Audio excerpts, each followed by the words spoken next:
You a Star Wars fan? Because you'll be amazed at number one, that a lot of women might be into the shit that you're into, but you're so worried about her judging you that you don't give it half a chance. But also some of the things that you're not into, you'll be amazed at how women would want to get into it because they want to get closer to you. A lot of times they say shit like, "Oh, I'm free on weekends," or I'm usually free on Thursdays," or whatever the hell. So if it makes sense, then I schedule a date. If she really liked you from the get-go, there would be no reward system you would have to look for to do anything for, right? Because it would automatically be there, And I like to do this in conversation sometimes. When you're speaking with somebody and you'll hear a girl say something like, "I'll never do this," or "I don't like this," or "I don't like that." And then you'll notice you'll say, "Nah, I kind of like it. I like it when blah, blah, blah." And she's like, well, yeah, when you say it like that, I like it, and it's just kind of like, yeah, you switched up awfully fast for somebody that just really said they don't like something. And so, there's always been clues out there for fellas to understand, like, yo, if they really like you, they will change their whole political party.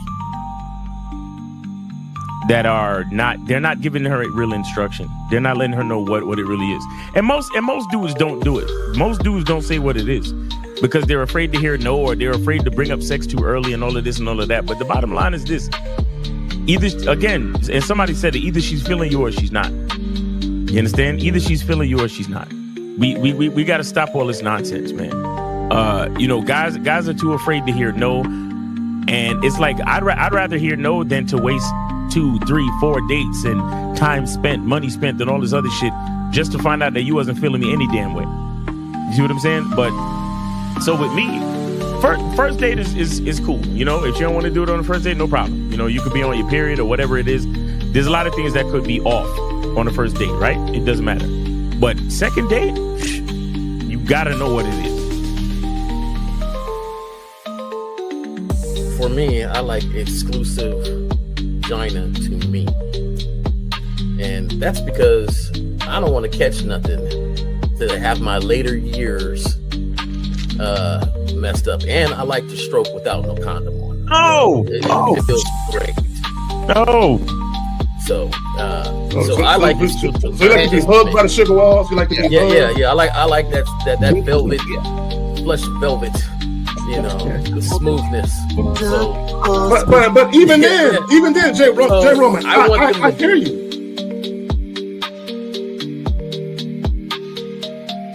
He don't get up for nothing.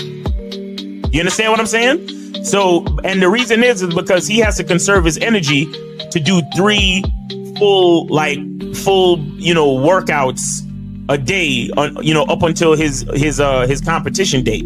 You understand? So when he's in season, he literally just works out as hard as he can. Then he sits on the couch and his wife brings him everything.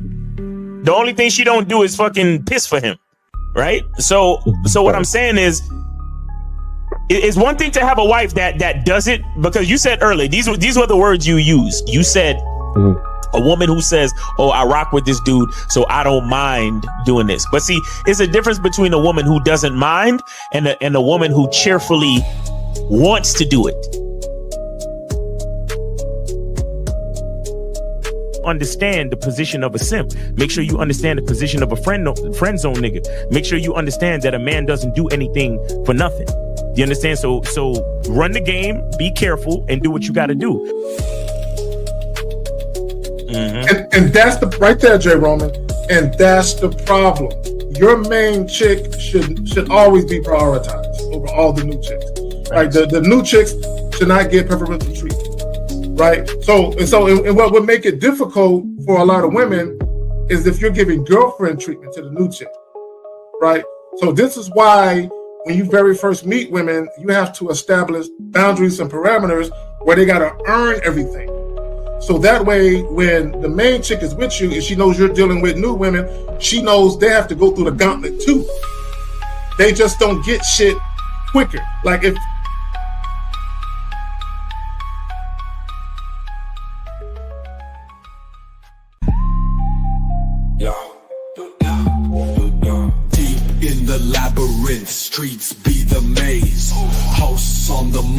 Kerry K setting the blaze, sagging. Miles Cunham with the game so tight. J Roman lit the torch, keeping it right. Manhood's the challenge, skill set to master. In a world moving fast, gotta move faster. Trap beat pounding 808, shake the floor. Guided by the host, wisdom like law. Kerry K drops jewels, the crowd enthralled. Words cut deep, no need for brawls. Miles Cunningham, tactic sharp like a dagger. Navigates the game, makes the haters stagger. Journey to manhood, no easy feat. Lessons from the masters, words concrete. J Roman with the keys, opens the door. Manhood's the path, gotta crave for more. Manhood's the challenge, skill set to master.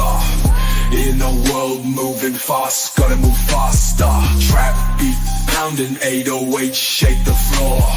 Guided by the host, wisdom like law.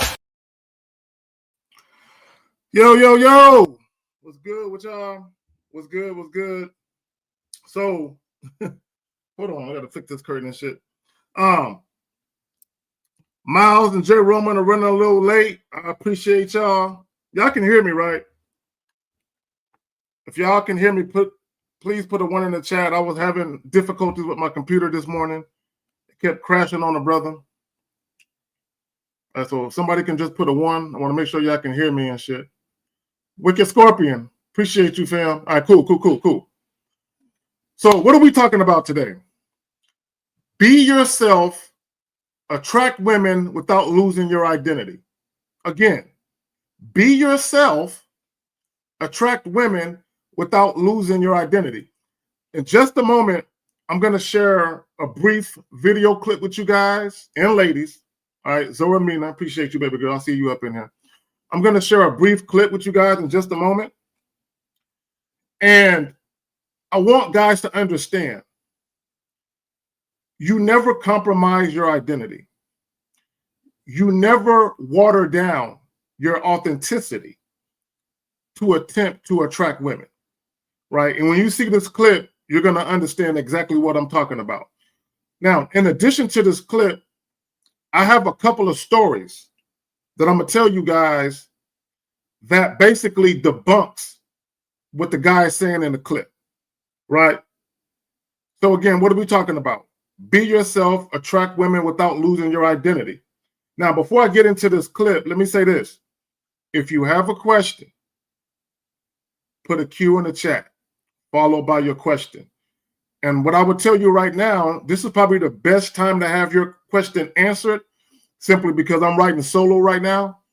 So if you have a question, you might want to get it in right now, because once Miles and J Roman get up in here and we get the flowing, your question might get missed.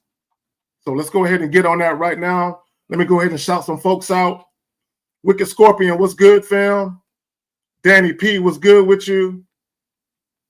The Man Mindset, Steve the Dean. Hey, I need everybody to subscribe to that new channel. Right there. He's having some difficulties with his main channel. So subscribe to his backup channel. Right? Subscribe to his backup channel. Right? I'll leave that right there. That's his backup channel. Subscribe to it. All right, Danny P again. Soulmonger, what's good with you, fam? B Will. Who else we got up in here? Duke Lux, Joe Blast was good, fam. Zoramina was good. Who else we got up in here?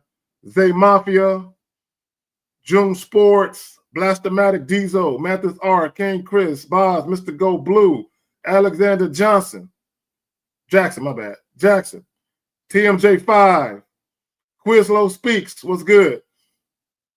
Yeah, also check out the homie right there. He got a YouTube channel too. Fuck with the homie. Who else we got up in here? Linwood, what's good with you, brother? Frankie Shy.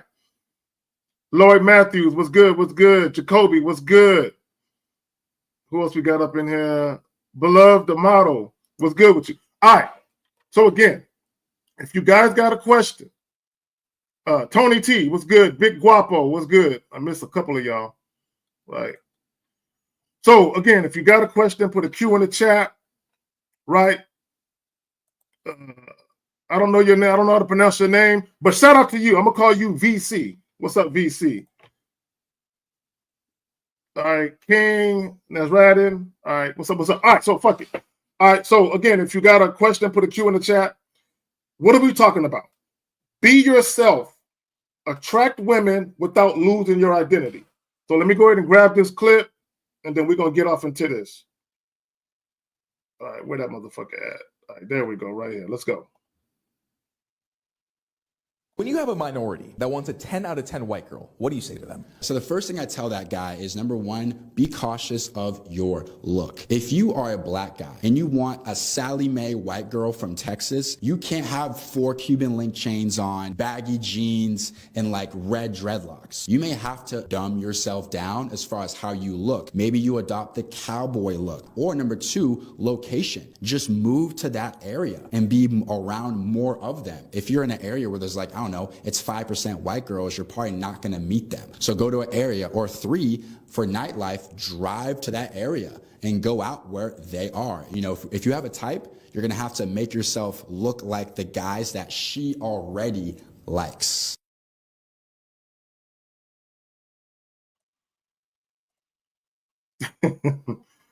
Okay. Yo, let me tell y'all something.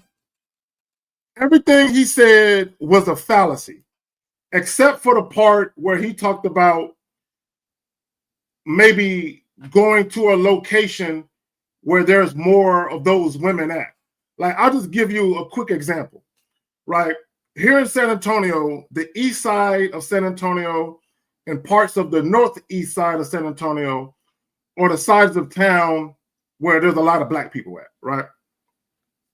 The east side is that's where the hood is at, right? When it comes to black folks, right? So if I live on the east side of San Antonio and I want to fuck with some middle-class white chicks, I got to leave the east side of San Antonio and I got to take my ass to the north side, right? I got to go to the north side, the north central side, the northwest, and parts of the northeast. That's where I got to go, right? There's going to be more of those type of women in abundance on those sides of town.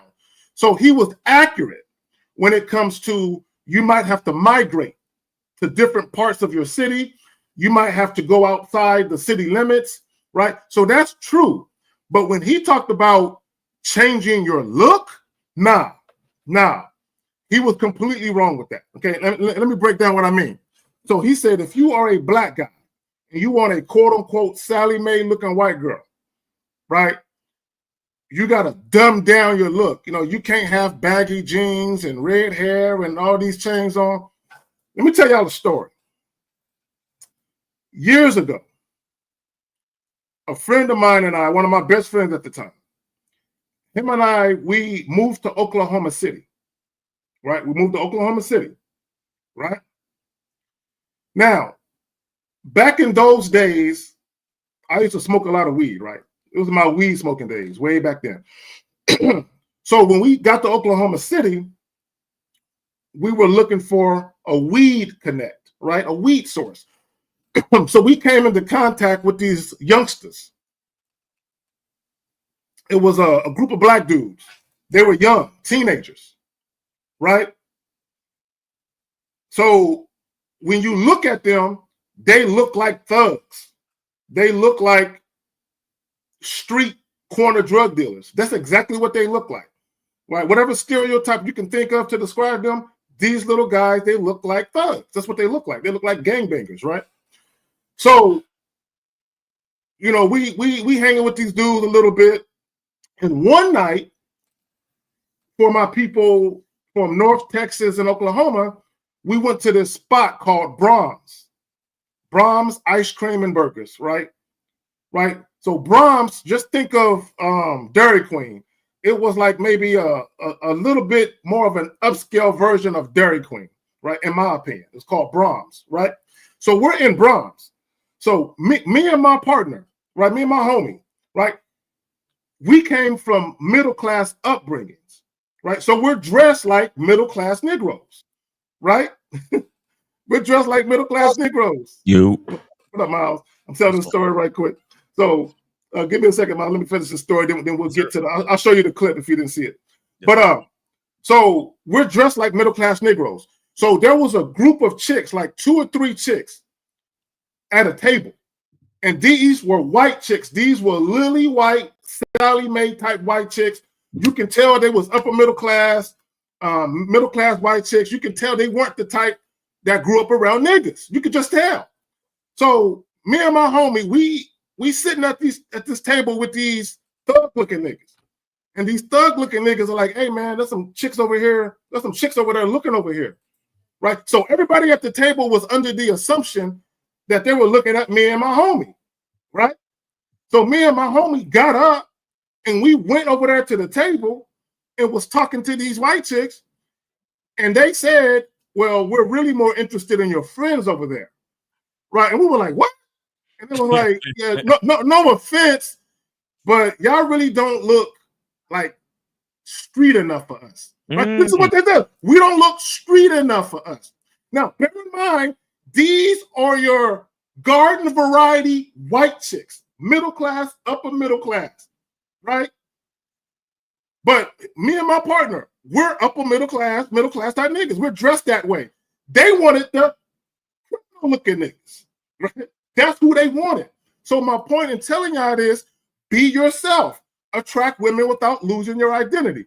Miles, I'm gonna play this clip because you missed it, so that way you can understand why I'm going on and on about what I'm going on and on about. But let me go ahead and play it. When you have a minority that wants a 10 out of 10 white girl, what do you say to them? So the first thing I tell that guy is, number one, be cautious of your look. If you are a black guy and you want a Sally Mae white girl from Texas, you can't have 4 Cuban link chains on, baggy jeans, and like red dreadlocks. You may have to dumb yourself down as far as how you look. Maybe you adopt the cowboy look. Or number 2, location. Just move to that area and be around more of them. If you're in an area where there's like, I don't know, it's 5% white girls, you're probably not gonna meet them. So go to an area. Or 3, for nightlife, drive to that area and go out where they are. You know, if you have a type, you're gonna have to make yourself look like the guys that she already likes. Now, this is what I want to point out, Miles. I'm gonna pass it to you. His name on Instagram is Defund Simping. Defund Simping. This guy's a simp, right? If you're talking about changing your attire and changing your whole look to try and match that of a man that you think women might be attracted to, then you're simping for that woman. But go ahead, Miles, you got it. Yo, that's blasphemy, bro. That's blasphemy against your masculine identity. That's what that is. Like, and again, I was talking about this earlier on Lucario show. The way that these guys like break it down, it sounds so good. Like it sounds like it makes sense, but you don't even realize how much of yourself you're giving away or neglecting just to try to, quote unquote, get the girl or make her like you or whatever the hell it is. It's like these dudes are just sad dudes, and all they doing is teaching other dudes how to not value themselves. You understand? And it's, I don't know, man. And somebody would, you put up the definition of the word simp. Yes, yeah. I just put it up real quick. Let me just read something. My bad, Miles. Hold on, real quick. Let me do this. Let me bring it back up because I want to read something. I just had that shit right there. Okay, I want to focus on the last part where it says has expressed disinterest in him, which he continues to obsess over. So when you listen to the guy in the clip, he's basically saying those women won't be interested in you based on how you dress. So change how you dress, so now they can be interested in you. He's talking about simping, but yet his name is Defund Simping. No, the guys don't understand when he's pedestalizing women. He's saying you're so much better than me. I have to change how I present myself to acquire you. Exactly. All right. We got 447. You are on live with, on the Manhood is a Skill Set show. We got your host, K-Zag. We also got Miles. Name, age, city. What's up? Hi, my name's Samuel. I'm calling from London, England. How old are you? 29 years old. 29. All right, cool. Go ahead. My question is, you're hearing a lot of men in the red pill space and on the manosphere Can you hear me? Yeah, we can hear you. Yeah, we get you. They keep saying, "Oh, men should focus on themselves. Men should ignore women." But my question is, do they literally mean ignore women when you go out the house and completely don't make eye contact with them? Apparently, that piques their interest and that sparks attraction. I'm a bit confused here. Okay, caller. Okay, caller. This is what I need for you to understand. When guys say ignore women, it's really a coping mechanism, right? So I need you to understand something. Guys who get women, guys whom women gravitate to sexually, they're never going to tell you to ignore women. The only guys that are telling you to ignore women are the guys that have difficulties getting the women that they desire. So what they're saying is, obviously, I'm not where I want to be financially. I don't look the part. I don't have the clothes, the money, the car. So I'm going to ignore women and I'm going to acquire these things.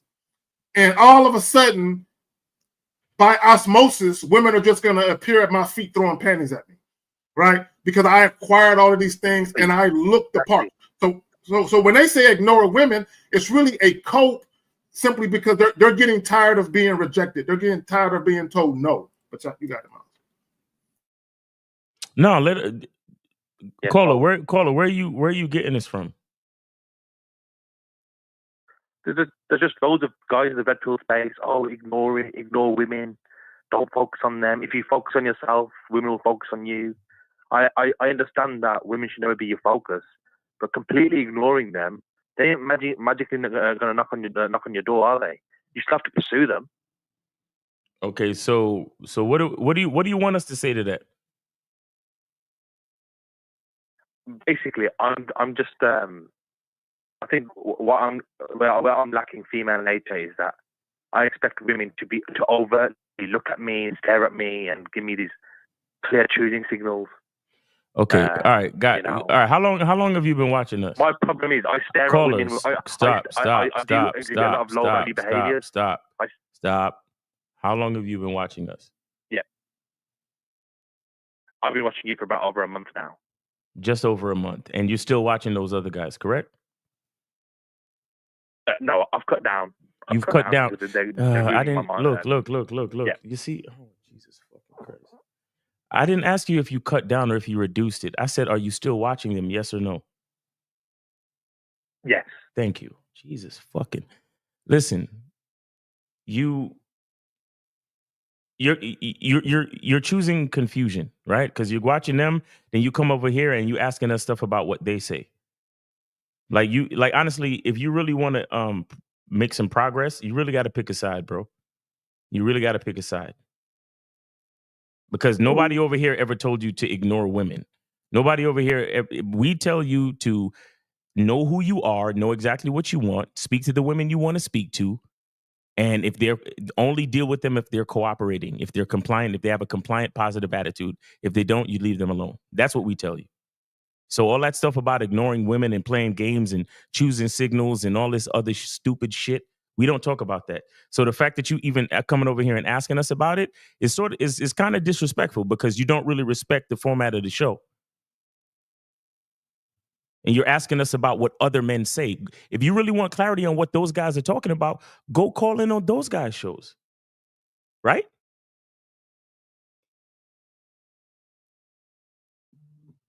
It looks like he hung up already. You running away and shit? Anyway, it could have been disconnected because he was calling from London. Okay. So because it was like one of them long ass 20-digit numbers. But guys, call in 919-647-9392. Go ahead, call in 919-647-9392. Okay, so and let me say this again. What are we talking about? Be yourself, attract women without losing your identity. So for some of you, y'all might not know that my first wife, she's an ex now, of course, but my first wife, she was a white chick. Not only was she a white chick, but she was a country white chick. I'm talking about cowboy boots, Wranglers, country music, square dancing bitch, dog. She was a white bitch, dog. Oh shit. Let me find out she didn't walk, but she moseyed. So when I say now, She did not listen to rap music. Oh my God. She listened to country music. But she was into me though. Right? So here I am running around, and way back then I had on the little Nautica shirts and all that with the Yankee fitters on way back then. This was like early 2000s and shit. This dude calling back. Sorry about that. Yeah, so is this the same guy? Hello, brother. Yeah, sorry. This is I am calling from London. It's a very, very bad connection. I can hear you a lot better now. So I'm saying, I said, if you want clarity on what those other guys are saying, then why don't you go to those guys? Why don't you go call into their show and ask them? No, I've literally detached myself from them because they were literally messing up my mind. Yeah, but you still watch them though. You've cut down, but you still watch them. That's why you're so confused, bro. I hear that. That's what I'm saying. Pick a side. Pick a side, or at least, at the very least, you can watch anybody you want. I can't tell you what to do, but don't ask me about what another man said. Don't come over here asking us about what them other assholes be saying. But that's why I'm calling, brother, because I want to learn. Well, if you want to learn, sit your ass in the audience and pay attention, and ask us about things that we say. If you want to call in and ask us for clarification on things that we say. Or if you want to be slick, then make it a general question. But don't come over here and be like, hey, all these guys on the internet be saying this, and that. Then, I'm confused. What do I do? You asking us how to explain another man's theory. That's not how it works. That's that man's theory. Yeah. If you can figure out how to make it a general question, then articulate it and ask a general question and we'll answer it. But don't come over here talking about other guys and other YouTube content people and all these other things and expect us to explain their bullshit.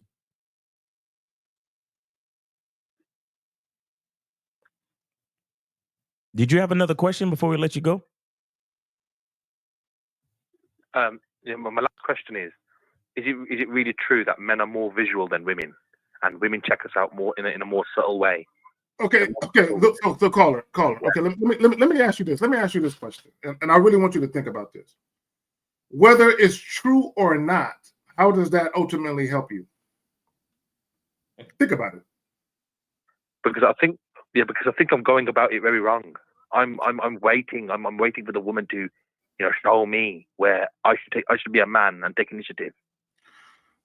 Okay, so let me explain something to you, brother. If wherever you go in London or wherever you're from in England, if you happen to see a woman that's visually appealing to you, just approach her. That's all you got to do. It's that simple. Yeah. But in any case, why are you waiting for a woman to tell you how to be a man? Because that's what you literally just said. You're waiting for a woman to tell you how and when to take the lead and when to be a man. Why are you waiting for a woman to tell you that? Does a woman know how to be a man? Sometimes, sometimes I'm just waiting for that attraction confirmation, and why? Choosing. Why are you waiting for confirmation? That's like you're literally saying you're waiting for a woman to validate you before you have enough guts to go say hello to her. Is that what you're saying? And you're waiting for permission. And so you're waiting for permission, validation, and a green light to go do what you want to do with your life. Is that, and you waiting for that from a woman? Correct? Yeah. You're right. What makes you think that makes sense? Can a if you wanted to learn how to they say this all the time. If you want to learn how to fish, do you ask a fish or you ask a fisherman? You ask the fisherman. Okay. So why the fuck would you listen to the prey? Why would you listen to the prey? No, you're right. Why would you take a signal from the prey? Why would you wait for validation from the prey? There you go. Do you think a lion? A real high value man will. Okay, no, that's the thing as high value man. See, that's your look. Okay, stop. Guys. Okay. Yeah. Let me break something down to you guys. There is no such thing as a high value man. Either you are a man or you're not. It's literally that black and white. See, here's the thing. I want you to think about something.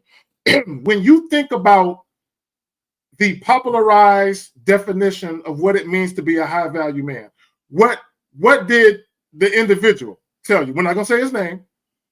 You know what I'm saying? God bless the dead. But regardless, what did he tell you? You have to make a certain amount of money over a certain amount of time, right? So everything was about you acquiring things, right, to try and appeal to a woman. So here you are, you're doing things outside of yourself to try and appeal to a woman. Essentially what he's saying is, as a standalone man, you're not good enough. You have to acquire things. You have to make a certain amount of money for a certain amount of time for you to be deemed as valuable in a bitch's eyes. Come on, man. Even, see, and this, let me tell y'all something. There's a lot of low self-esteem guys who were insecure for the better part of their lives, their teenage lives, their adult lives.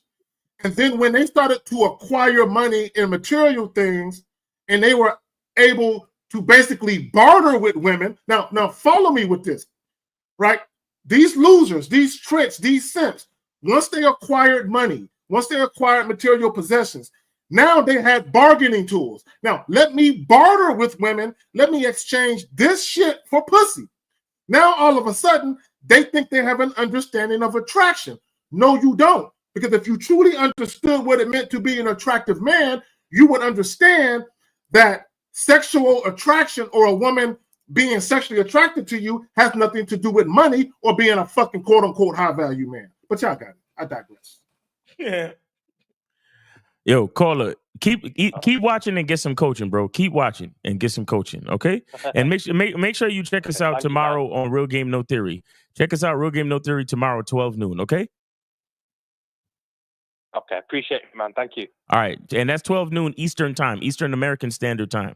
All right, so holla at you then. So let me say this. We good on calls now? Yeah, we got one more. Okay, and, let me say. Yeah, let go me ahead. Let me say this real quick. Wicked Scorpion, yes. Blonde-haired, green-eyed white chick, yes. But go ahead, fam. Go ahead. Shout out to Steve the Dean in the chat. He was saying get them likes up and all that. All right, so we got 845. You're on live with the Real Game. No, excuse me. 845, you are on live with the Manhood is a Skill Set Show with your host, K Zaggin. And we also got Miles and Name Age City. What's up? 845, go ahead. Good afternoon, gentlemen. Good My afternoon. name is Rafa, and I'm 25 years old. Rafa. Okay, go ahead. Yeah, so I have a question on a text message. Is that cool? Yeah.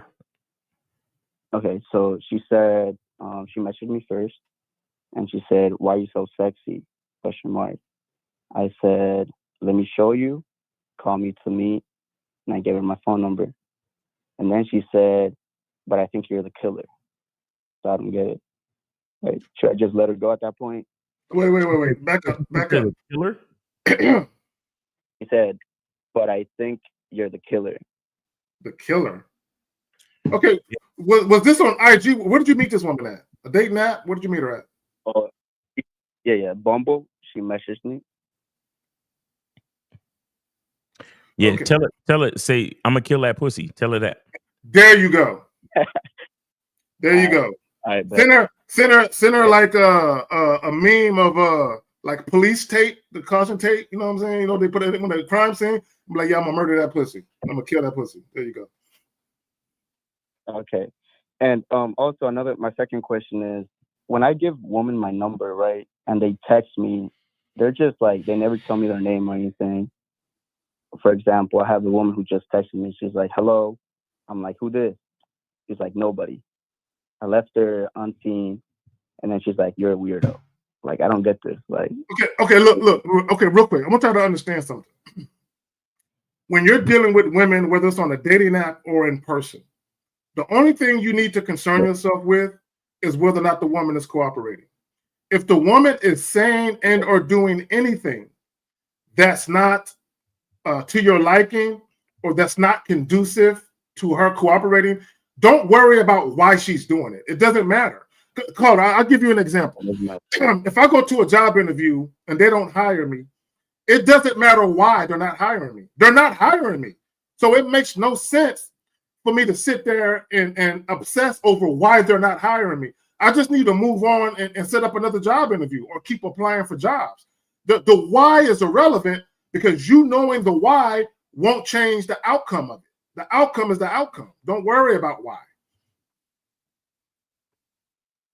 Right? I appreciate it. Thank you. But real quick, these women that are messaging you, or are you looking at pictures of these women or videos of these women?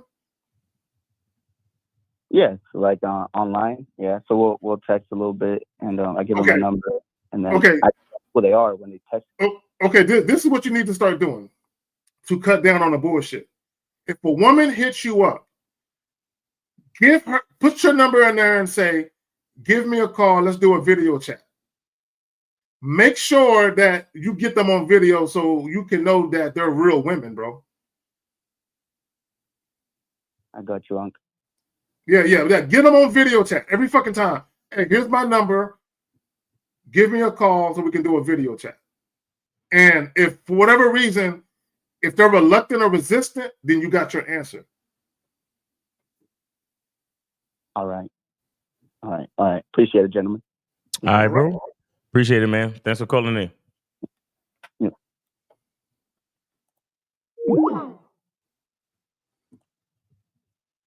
All right, so we good on calls. All right, cool. Yeah. So I just want to reiterate. And what are we talking about? Be yourself, attract women without losing your identity. Like I said, my ex-wife was a country white chick, blonde hair, green eyes, horse riding chick, all of that shit, right? And she didn't listen to rap music. But guess what? When she was in my car, I listened to rap music. I didn't listen to that country shit. Right? Just because she was in my car, I didn't sit there and change the radio station for her. Miles, I would be riding, listening to country music. Not country music, I'm going to say rap music. And I would be not country music. No, rap music. I would be listening to rap music, and I would literally be rapping along. And she would be turned to the side, just all mesmerized. Like do that again. Like she was in awe of that shit, right? How did you know all the words? Yeah, right. She was in all that shit. So I said all that to say this. And someone said it earlier. We didn't have any commonalities, but we had one thing in common. We were mutually attracted to each other. And here's the funny part. She came up to me, right? And basically was letting me know that she was interested. But not only that, because when I met her, she had on cowboy boots, the jeans and all that. The next time I saw her, she had her hair down with a dress on. She changed her style for me, not the other way around. I just want to point that out. She started looking more girly and more feminine for me because of how I was dressing, right? I just want to point that shit out. Let me bring Jay Roman in. What up? Jay Roman, what's going on? Fam? What up, everybody? Hear me okay? Yeah, we got you. All right, cool. So Jay Roman, we're talking about be yourself, attract women without losing your identity. And I'm assuming you didn't see this clip, but we're gonna go ahead and play this clip. Oh, Miles, we got a call? No, we good on calls. Okay, my bad. Okay, so let me play this clip, Jay Roman. When you have a minority that wants a 10 out of 10 white girl, what do you say to them? So the first thing I tell that guy is, number one, be cautious of your look. If you are a black guy and you want a Sally Mae white girl from Texas, you can't have 4 Cuban link chains on, baggy jeans, and like red dreadlocks. You may have to dumb yourself down as far as how you look. Maybe you adopt the cowboy look. Or number 2, location. Just move to that area and be around more of them. If you're in an area where there's like, I don't know, it's 5% white girls, you're probably not going to meet them. So go to an area. Or 3, for nightlife, drive to that area and go out where they are. You know, if you have a type, you're going to have to make yourself look like the guys that she already likes.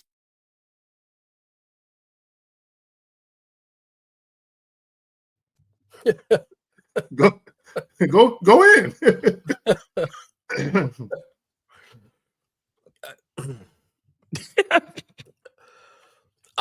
You know what? See, this is why I'm working on myself right here, because I enjoy people around like that walking around. Because if that's the philosophy they have, great for them. So that means they're going to change themselves for every different woman they feel like or want to attract. I don't understand this fold me into whatever you want instead of me being here and you liking me. Right. And I think that if anything, one of the times I look back to was like the purest time of ever, where a lot of people didn't have any drama, any baggage and stuff like that, is if you go back to high school, right? If you go back to high school, one of the times before money, before cars, before status, for the most part, right? There was the jocks and stuff like that, but before a lot of the other stuff entered, you would see some of the most different couples walking around, right? And it wasn't because he conformed to whatever. It's just that he was him and she liked that about him. And I think when you get older, you get away from that because you let society and people like this that's on, I don't know what his name is. I don't watch his show or anything like that. Make statements about squeeze yourself into some cowboy jeans so you can attract this girl that you might want. Like, which is not the case at all. Like I hate to tell anybody's advice is bad, but to me, that's just bad advice. That's just bad advice. That's basically saying pretend to be somebody just so you can try to attract some woman. So exactly. All right. So we got 240. 240. You are on the Manhood is a Skill Set show. We got K Zag. We got your host K Zag and J Roman and Miles. Yeah, go ahead, Zach. No, real quick. Shout out to Raja with the 1999 super chat. Go ahead, Miles. My bad, bro. Facts. All right. So 240. Go ahead. Happy holidays. Oh, what's going on? Touch Master, what's going on, man? What's going on, Linwood? What's up, fam? What's up? I'm all up in the naughty list and shit, Look here, being yourself. That I was always called weird and all these other names and all these other names. I was always called weird and crazy and all shit. And that was my identity. I couldn't give a fuck what anybody else doing. I'm not competing. Is it just me or is he breaking up? Is he breaking up? Yeah, he's breaking up. I was just about to say that too. I was myself. And even now in my hold on. Linwood, we can't hear you. Linwood, we can't hear you. What I to satisfy what's more.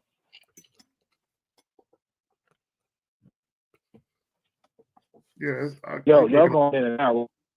Yeah, it might be my internet. I don't know. Yeah, you're looking kind of fuzzy, Miles. Can you hear me?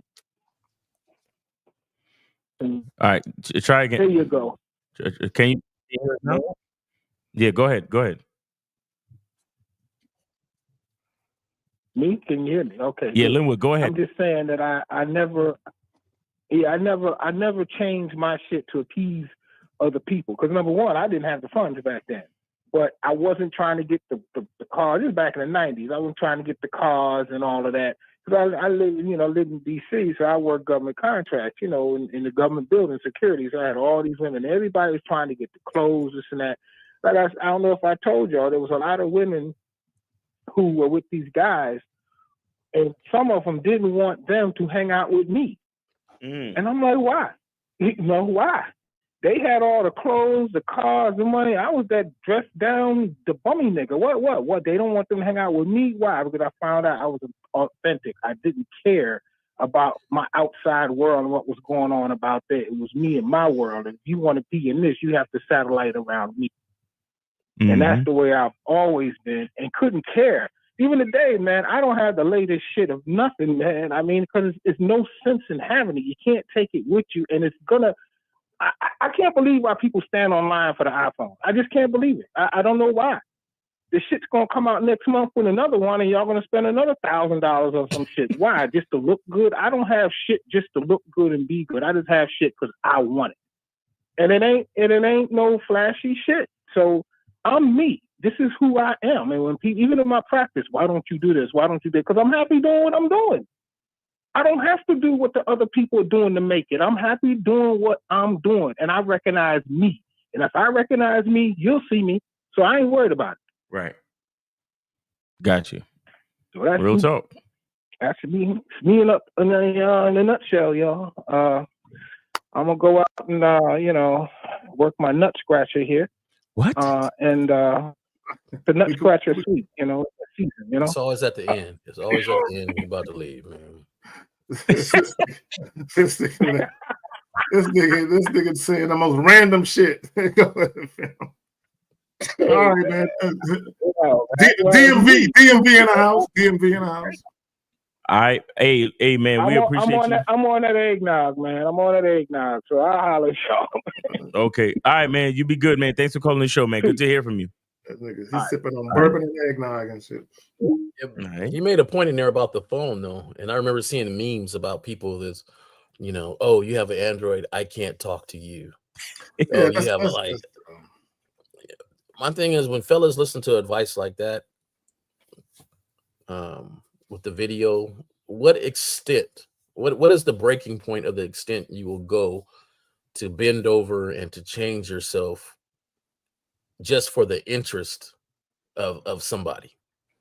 Like, so he said you have to change your wardrobe.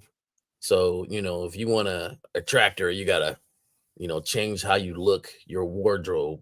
Now you're changing how you talk, you're changing what your place look like.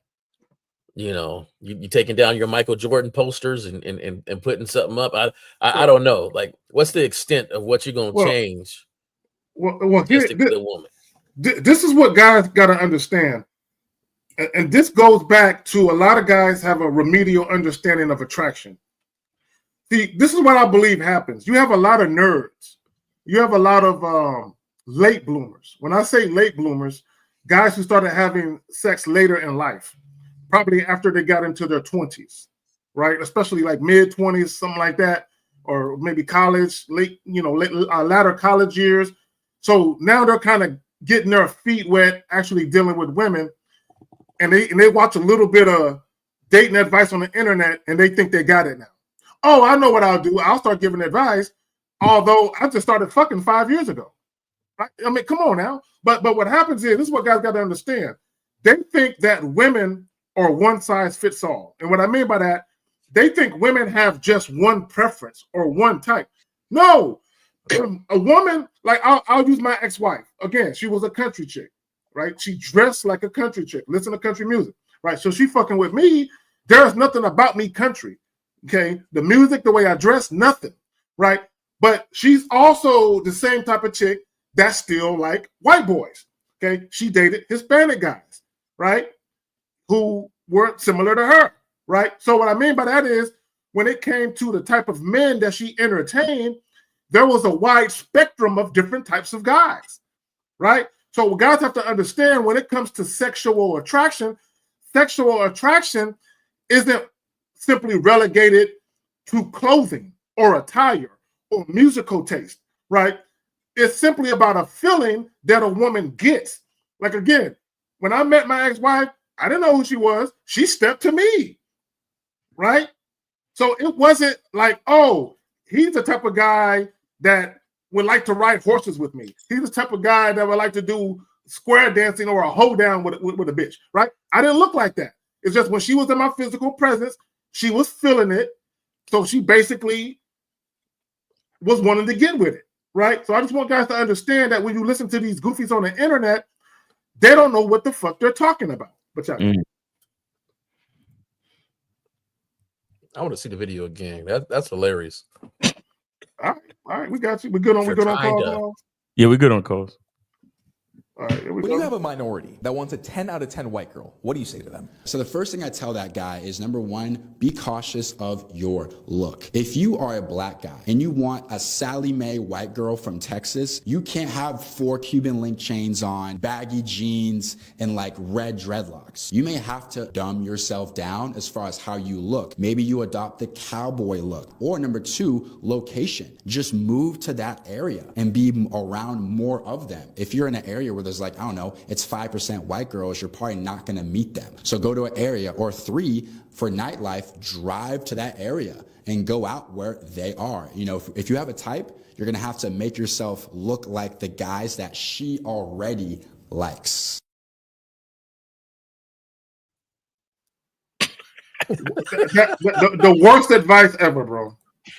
And he kind of got it wrong. You got to look like the guy that she already likes. What he's really saying is you got to mistakenly. He's saying you got to look like the guy she's already used to. That's what Exactly. he's saying mistakenly, not realizing that if you come different, that's what's going to make you stand out, and that's what's going to make her have that attraction for real. Bro, when I was growing up, opposite attracts was a true line statement that everybody used to say. It's still true. That shit is science. Look, negative attracts positive. What are we talking about? Bro, I remember one time I was downtown.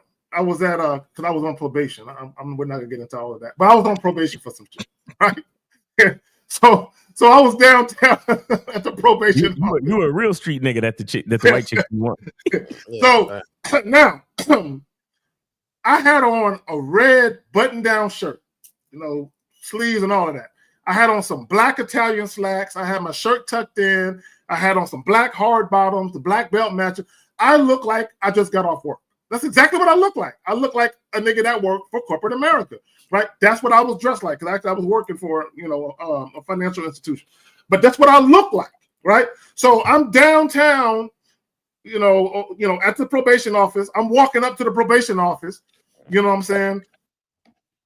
And the chicks that was outside were hood chicks, hood Mexican chicks, hood white chicks, hood black chicks. Right? They whistling at a nigga like, ooh, right? So I am not dressed like the typical nigga that lives where they live at. Right? I'm not dressed like that, right? But it didn't matter. They were still visually attracted to what they like. Right? Now, hey, look. Look, no, it wasn't like that. I've done some goofy shit, but it wasn't. It wasn't like that. I'm far from a criminal and shit. But my point is that I'm in this area where there's women around that look like hood bitches, that look like they come from the jacks. But again, I'm dressed. Some might say he's dressed like a square, right? But again, you can never tell what a woman likes, right? And I guarantee you, although I was dressed the way I was dressed, and some of them were feeling it, they like niggas that wear wife beaters, basketball shorts, and Jordans, right? So you gotta understand, again, and it goes to what I said earlier, women might have a particular preference, but when it comes to the type of men they deal with, it's usually a wide spectrum of men. It's not just one particular type, but y'all got it. Yeah, they anybody believe in that video, I want you to go to your local jail and I want you to sit and see who's visiting these people in jail. I want you to sit and see when they have the wedding day. Most jails have, the wedding day where they get married. Just look at the type of women that's marrying some of these dudes that in jail, and look at what they look like.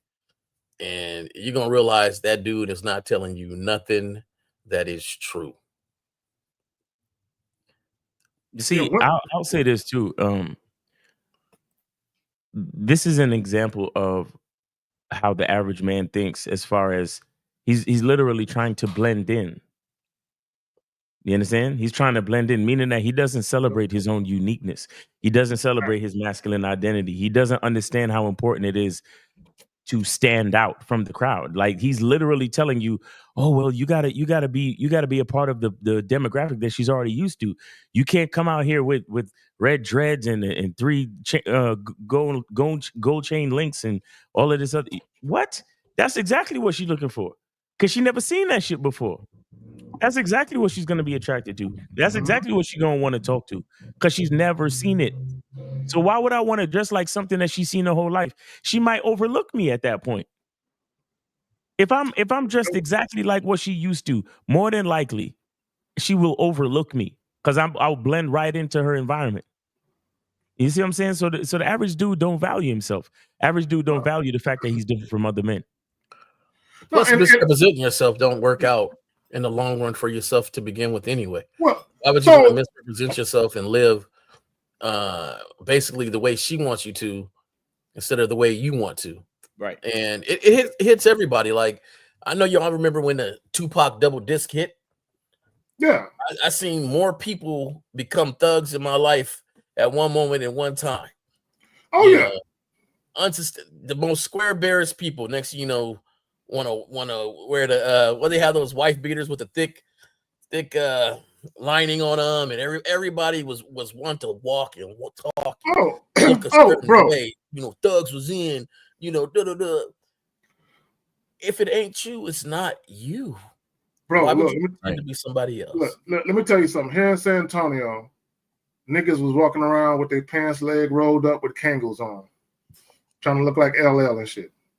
Right? So and what guys got to understand is, see, how you dress should literally be an extension of your own personal charm, personality, and identity. How you dress. Like, I'll use myself as an example. I don't have one way that I dress, right? I got 3-piece suits on. I got t-shirts and baseball caps. I got basketball shorts.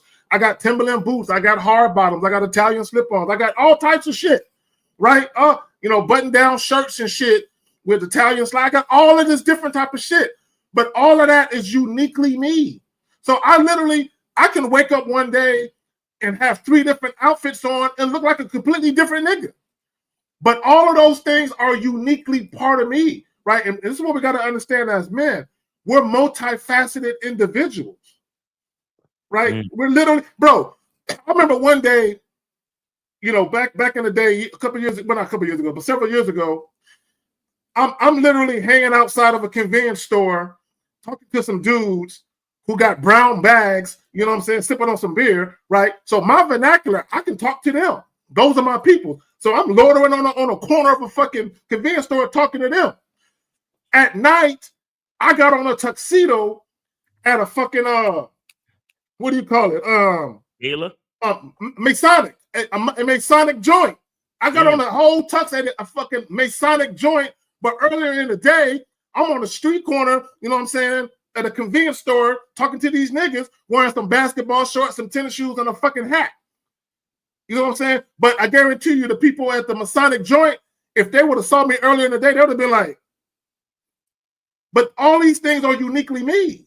Right. You know what I'm saying? And what a lot of guys got to understand is I'm not going to change my style of dress to try, and that's the key word, to try and attract a certain type of woman, because that same woman that you think like cowboy shit, she only fuck with niggas that look like street niggas. And here you are, with your cowboy hat on, with your Wranglers and shit, you know what I'm saying, with your boots on and shit, looking all goofy. And not only that, if you try and dress like a quote-unquote cowboy, or you into that shit, anyone that talks to you that literally lived that life, they're going to know that ain't you. Because you don't even listen to that music. You don't know none of the dances. No, you can't do-si-do, nigga. You know what I'm saying? Come on, man, be yourself. Right, so Dave G with the 10, he says, I'm from the urban inner city of Philly, a section called Frankfurt. I've never been one to adhere to a ninja uniform, so to speak. Being unique in yourself has always been my best option. Yeah, man. Yeah. Straight up and down. I know a cat used to wear a bow tie, man. That was just his thing. He wear a bow tie. And it was weird, too, because it's like, man, you got a t-shirt on, man. Why are you wearing a bow tie? Are you serious? No, I'm serious, man. He used to just rock a bow tie. That was him. He just, hey, I like it. That's what I like. And the thing is that, people are going to tease you and say whatever. But if it's really you, you don't care. It doesn't stop you from nothing. It's just, okay. Right. And now he was just a cat that we know to wear a bow tie. It went from that's weird to, hey, that's just him. And I love hearing that statement when somebody says, hey, that's just him. That person is undeniably being himself. Right. When everybody says, you know what, that's just him. That's just that dude. You know what I'm saying? So Jay Roman, I knew this guy. His name was Marcel. Right. I was living in England at the time. He wore this Sherlock Holmes hat. Y'all know that Sherlock Holmes joint? The shit that fold up to the top. And look flat. He wore one of them everywhere. Right? But people fucked with him. People liked dude, right? But he had one of them goofy looking hats, so I thought the shit was dorky. But that hat, kind of like the bow tie, it was synonymous with him. It was synonymous with his own identity, his own charm and unique personality. So people didn't judge him for that. And there was this other dude, Paul, his name was Paul. He used to always dress up. Always, you never saw him in no jeans. He always dressed up and he carried an umbrella that looked like a walking cane. Wow. Right? Always sharp, right? But that was unique to him. And although, guys would be like, man, I ain't wearing all that shit. But that was him though, right? So people respected the fact that he had his own brand, if you will, based on how he dressed, because he dressed in the same attire, not the same clothes, but the same type of dressy type of get up. That was his shit, right? So a lot of guys, you have to get to the point of where you recognize and realize who you are, you embrace it, and make sure that when you present yourself to the public, you are embracing your own identity and you're being authentic in the way that you embrace it. Right. Facts. Yep. And that authenticity just, it just reinforces how specific you are. And guys, you got to understand how powerful that is, man. You got to understand how powerful that is. You got to understand how, that's why people have, that's why they call them collector's items, right? That's why paintings cost so much fucking money. You understand? And I'm not saying that to say that there's a price on your identity as a man. What I'm saying is that you have to understand the idea of things being valuable because they're so rare. Right. And when you realize that you are you and you're the only one like you on this planet out of 8 billion people, you got to understand the power of that. So why the fuck would I ever want to fit in or try to look like anybody else or try to wear the uniform of whatever a bitch is used to just to try to attract a bitch? You see what I'm saying? Exactly. Like I'm looking for a bitch that thinks outside the box anyway. Because if you on the internet, why, like you on the internet, you really want to get with a chick that's thinking like 90% of the broads you see on the internet. You see what I'm saying? Yeah.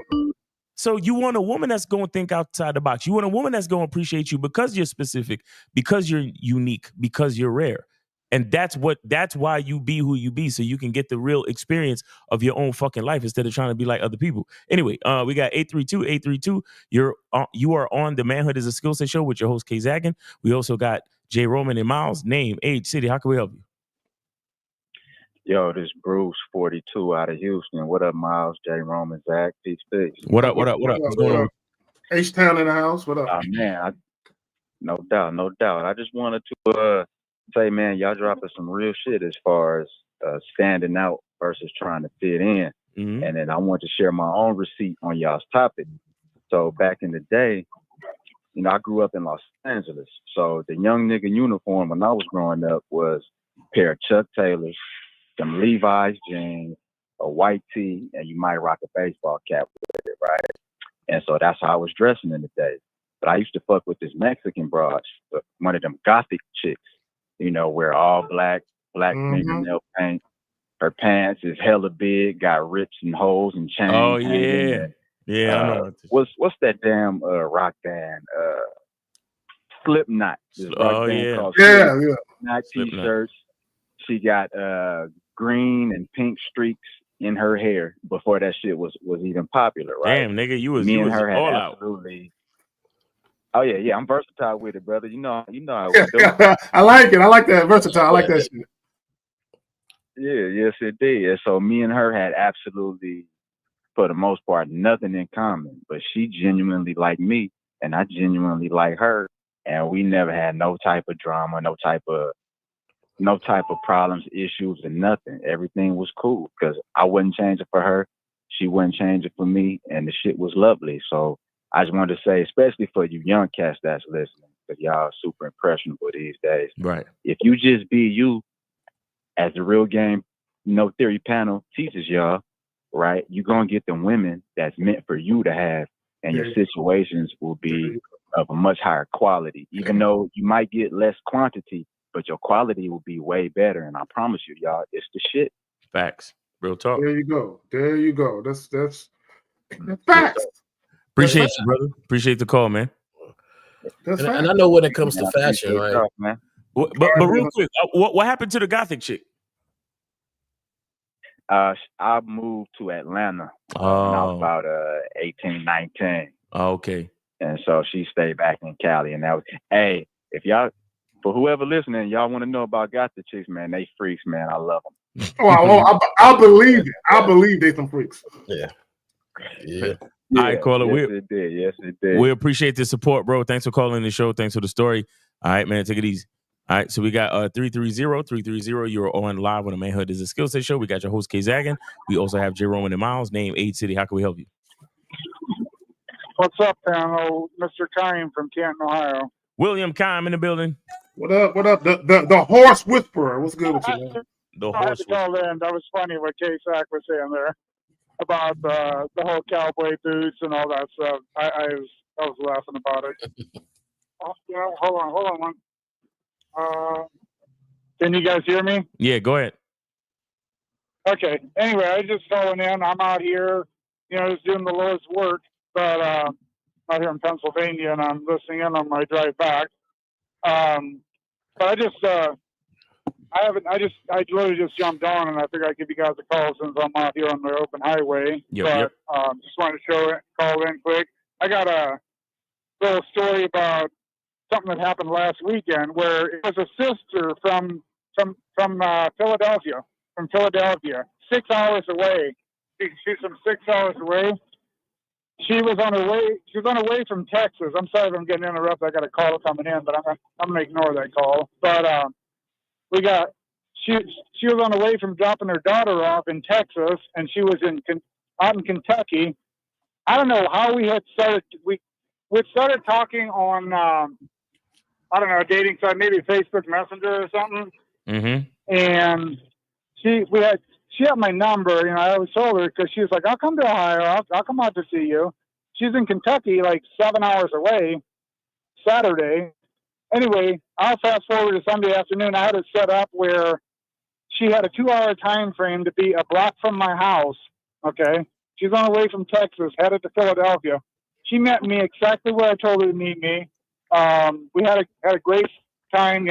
First date situation. We went home. We ended up smashing, and then she got on the road and drove back to Philadelphia. There you go. Like my man, Kime, he catching them like a fucking spider's web. Cooperation at its finest. Right, and I believe I was wearing Wranglers for the time she was there at the horse barn because she met me at a spot up the road. We went back to the horse. I showed her the horses and stuff. Ended up going to my house, smashing, and all's good. I don't understand why people like. Do I go out intentionally dressing with a cowboy hat and go to a nightclub somewhere? No, I ain't gonna do that kind of crap, right? But if there's a horse show going on and there's an after party with where there's a bunch of horse people, who gives a crap, right? Right. Anyway, also I wanted to tell you guys I became a full-time dad here the past couple of weeks, so I've been a little bit. Oh, there we go. Good. Oh, Congratulations. All right, good for you, man. I appreciate that. Yeah, unfortunately, I wish it was under better conditions, but it is what it is. It's like I probably because of what happened and having kids with the wrong person that I should have vetted better. Right. It's kind of why I'm listening to you guys and why you guys have so much game and so much wisdom to teach us. It doesn't matter where you're from. Whether you're from what's the one guy from New York City? What the hell is his name? Well, Lucario. He always calls in. Oh, Ready Rock. Yeah, Lucario too. But I'm talking one of the Ready Rock. callers. Ready Rock. Ready Rock. Yeah, Ready Rock. Yeah. Are you not with the woman anymore? Neighborhood. So, like, from all different backgrounds, I just really, I just love it how much culture you guys bring together. Right. Appreciate that. Hey, Kime, are you not with the woman anymore, William? No. We split up 6 years ago when my daughter was about a year old, and I saw the writing on the wall And I was like, I'm out, but I'm going to be the best dad that I can be. Right. And then you just had about another one with her. later, what's up? You just had another kid with her. No, he's saying he became full time. Custody. Oh, custody. I Oh, actually okay. have custody. I have custody of her older son. My son that's 9 years old is not my biological son. I took her to court and got custody of him too. Nice. There you go. Yeah. She must be a horrible person if the court awarded you the custody of her own child and shit. Or maybe he's just the best one. So no. I mean that too, but what I'm saying is courts typically they fight tooth and nail to keep the children with the mother and shit. That's all I'm trying to say. Yeah, Absolutely, yeah, absolutely. And it was that's like I said, it's not a good situation because there's some things that happened with the mother, and she got caught up in the wrong crowd, which I'm not gonna go into. But basically, at this point, she has zero. Like, she's not even allowed to see her kids. But it's about to be a good situation because it was pretty bad. It's about to be a good situation because like anybody with kids, they go first. You know what I'm saying? You put your kids first, and you push them to be better than yourself, and you give them the lessons, and you go from there. You just do your best, and I think that's it. Absolutely. I mean, like my 7-year-old daughter is a freaking rock star in the equine world, like with the horses and stuff. Like she's like a little mini me, and she's better than 90% of adults that ride horses. Wow. And she's 7 years old. Wow, that's what's up. See, nice. That's good. That's good parenting right there. That's a good pops right there. There you go. Yeah, absolutely. But yeah. Anyway, I don't want to take any more of you guys' time out here. I'm out here on the highway right now, but I'm also driving an F-550 truck pulling a horse trailer, so I'm allowed to wear a cowboy hat there, Mr. Sacken. Hey, dude. Hey. Yeah. Oh, giddy up. Yeah. Yeehaw. All right, Kime. Hey, Kime. Hey, Kime. Listen, man. Congratulations to you for getting the custody, man. Do those kids. Do right by those kids. Continue doing what you're doing, and we appreciate you, brother. Thanks for supporting the show. All right. Yeah, absolutely. Yeah. I'll talk to you guys later. All right, take it easy, man. Peace, Manhood is a skill set, man. My man just got full custody, nigga. Got custody of the non-biological too, nigga. God damn. Stepping up. I like that. There you go. All right, so we got some questions. We good on calls, right, Miles? Hey, what's wrong? Did I miss about something going on with a cowboy hat? What's wrong with the cowboy hat? Oh no. I was talking about my ex-wife was my first ex-wife. She was white chick, blonde hair, green eyes. She was a country chick, so that's what she wore. Yeah. Okay. That, right? Yeah, she was a straight up. We had nothing in common outside of the fact that there was mutual attraction there. Right. That's why when guys be looking, you got to have movies in common. We didn't have no movies in common, no music in common, none of that type of shit. Right. But we fuck with each other heavy. So I just want guys to understand that don't let society fool you when they tell you that you got to conform or you got to make accommodations or concessions. You got to compromise yourself to fit into this little box to attract certain people. No, you don't. Be yourself. You will be amazed and surprised who's fucking with you. Right? You know it's crazy that even that dude on the video, right?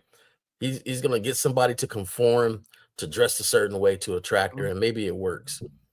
And then when that woman goes off and something happened and cheats with a guy that originally looked like him, just think how stupid that dude would feel. Exactly. Like this is it. I'm telling you guys.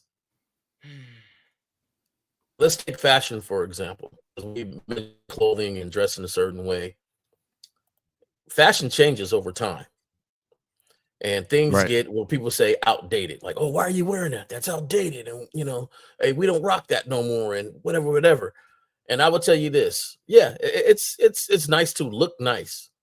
However, looking nice don't mean you follow every trend. And I think for men, we don't follow every trend to begin with in the first place. Oh, I follow no trend. We don't get trendsetted by no society. We know what looks good on us, and that's what you rock, period. The thing is, you keep it looking nice. And you keep it your style. So rock what you want to rock. I don't care about a trend about it. I still got my pea coat that I rock to this day. Pea coats used to be in back in the day, boy. You go outside with the jeans, the pea coat, you know what? I still got mine. I like the way it look on me. If I want to rock it, that's when I want to rock. It don't matter what nobody else is saying. But the thing is, it's not ripped up, it's not holy, it's not dingy, it ain't faded. So understand, clothing, yes, it matters as long as it's clean, but not trendy all the time. Right. Well, yeah, and my thing is just wear shit that's in good repair. You know what I'm saying? Have some pride about your look. Like I don't put on wrinkled shit and go out in public, bro. That's not gonna happen. Right. So I coordinate. Shit matches. Like but that's for me though. Right? Because when I look in the mirror, I like to say, damn, you fresh as fuck today. You know what I'm saying? Go outside and go conquer some shit. Right? Mm-hmm.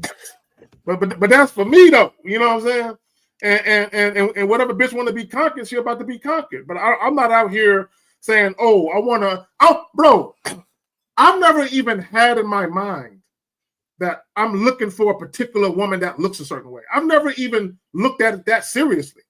Right? I'm just out here doing me. And if something happens to come across my line of sight and I like what I'm seeing, I'm a holler at it. It don't even matter. You know what I'm saying? I'm not. I don't care if she got on a pantsuit. Like it don't even matter. Like if I'm feeling what I'm looking at, I'm gonna go holler at it. I'm not thinking to myself, am I dressed a certain way that would be appeasing to her? I don't know her. Not only do I not know what she likes or what she's into, I don't give a fuck.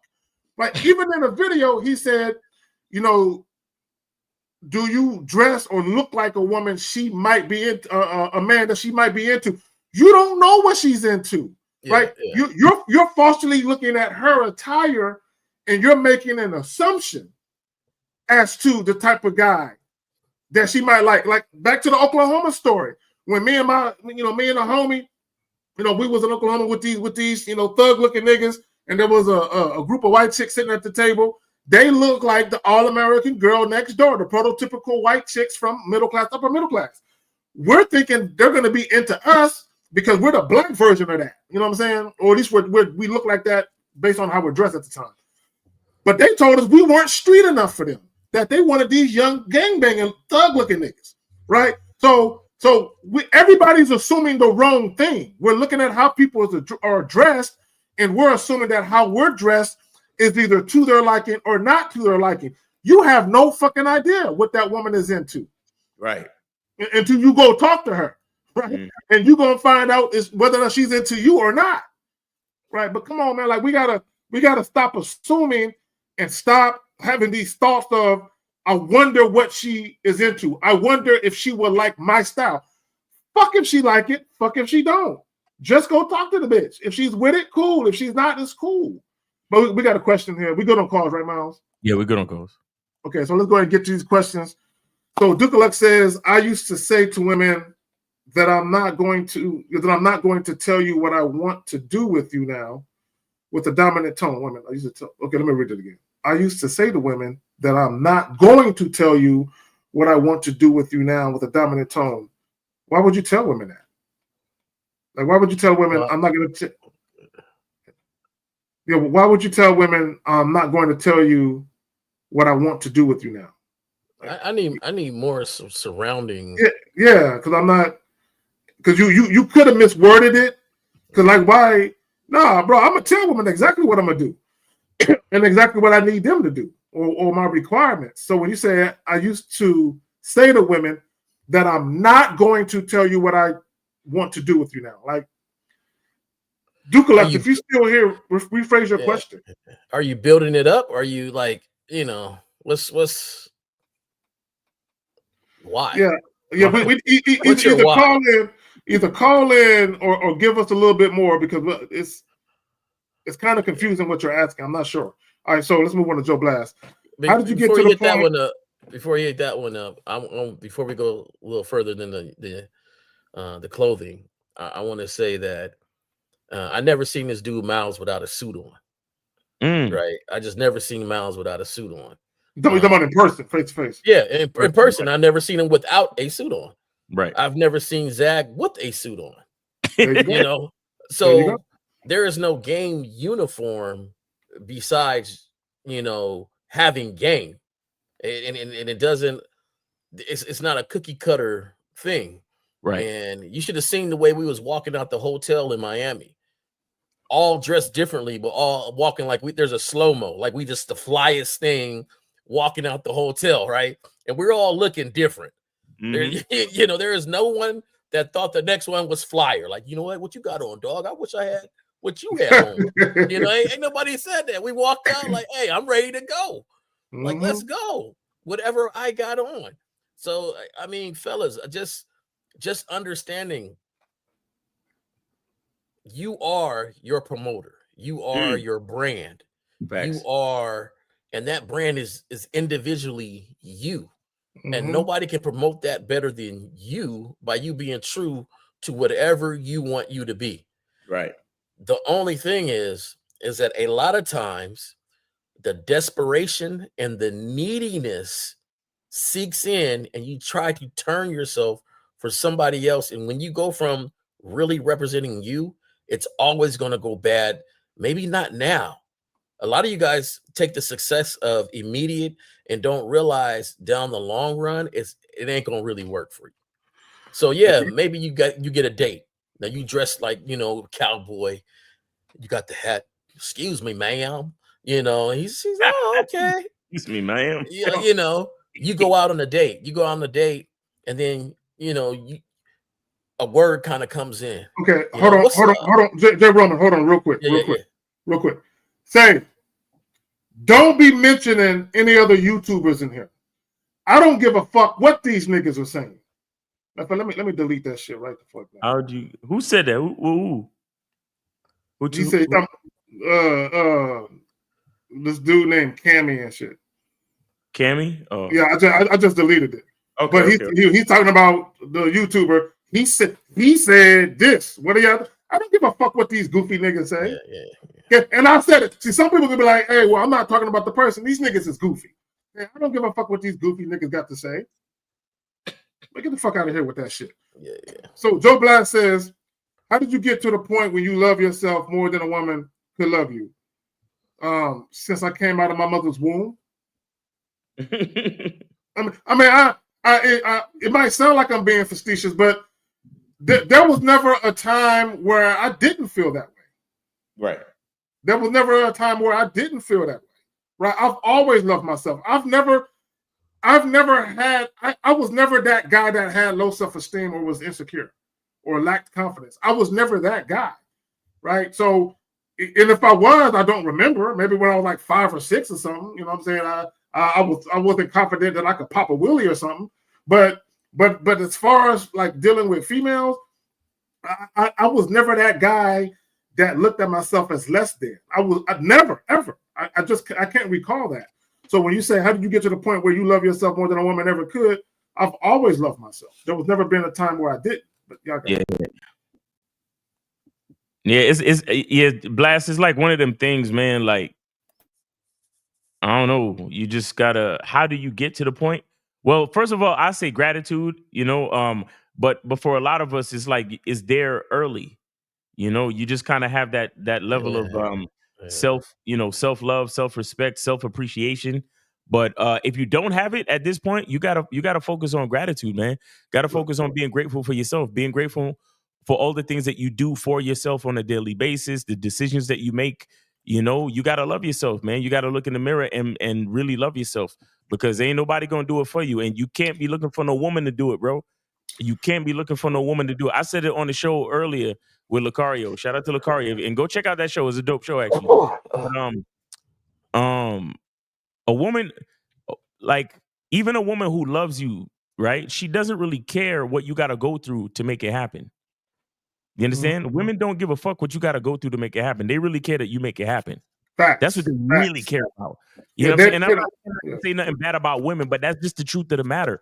So you got to understand that ain't nobody going to love you like you, bro. Nobody. Yeah. Because a woman might appreciate what you do for her and she'll tell you, hey, I love you and blah, blah, blah. But trust me, at the end of the day, remember, you're expendable. When the ship is going down, she's getting in the lifeboat with the kids and she's leaving you, as she rightfully should. Don't nobody look, man. If you don't give a fuck about you, trust me, nobody will. Nobody. Your mother, you're not even your fucking mother. I'm telling you, there's not one woman on this planet, not one person on this planet that can love you more than you. Trust me. And once you, that's the only thing you have to realize in this world, bro, before you die. That's the only thing you got to realize. If you're looking for somebody else to love you, bro, man, you're gonna be searching forever. That person is in the mirror every time, every day. That's it.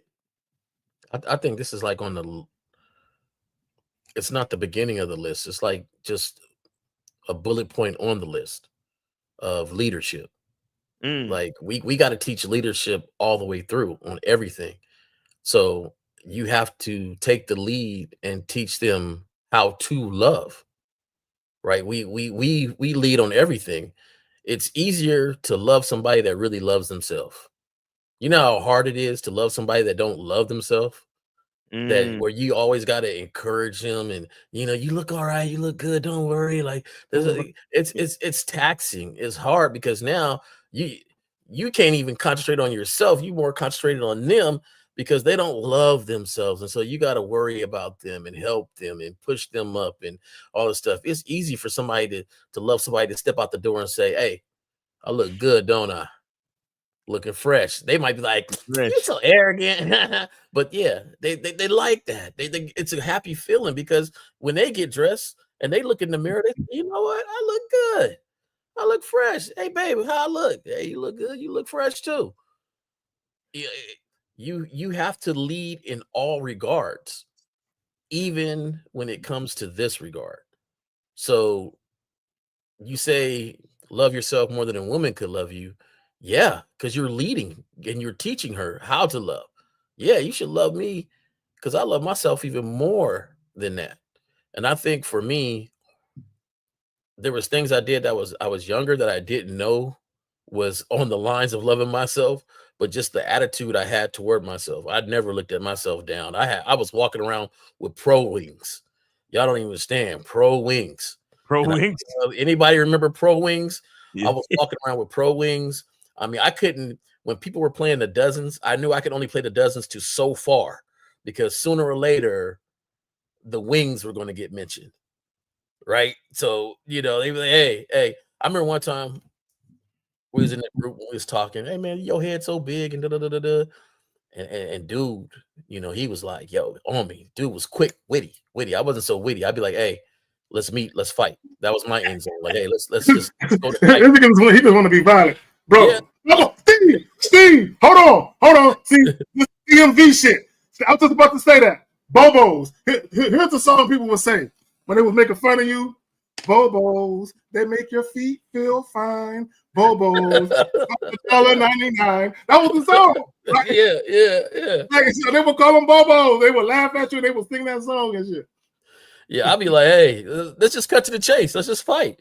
Right? Because somebody gonna say something, But so that night, I remember that night, I sat and I thought about something to say.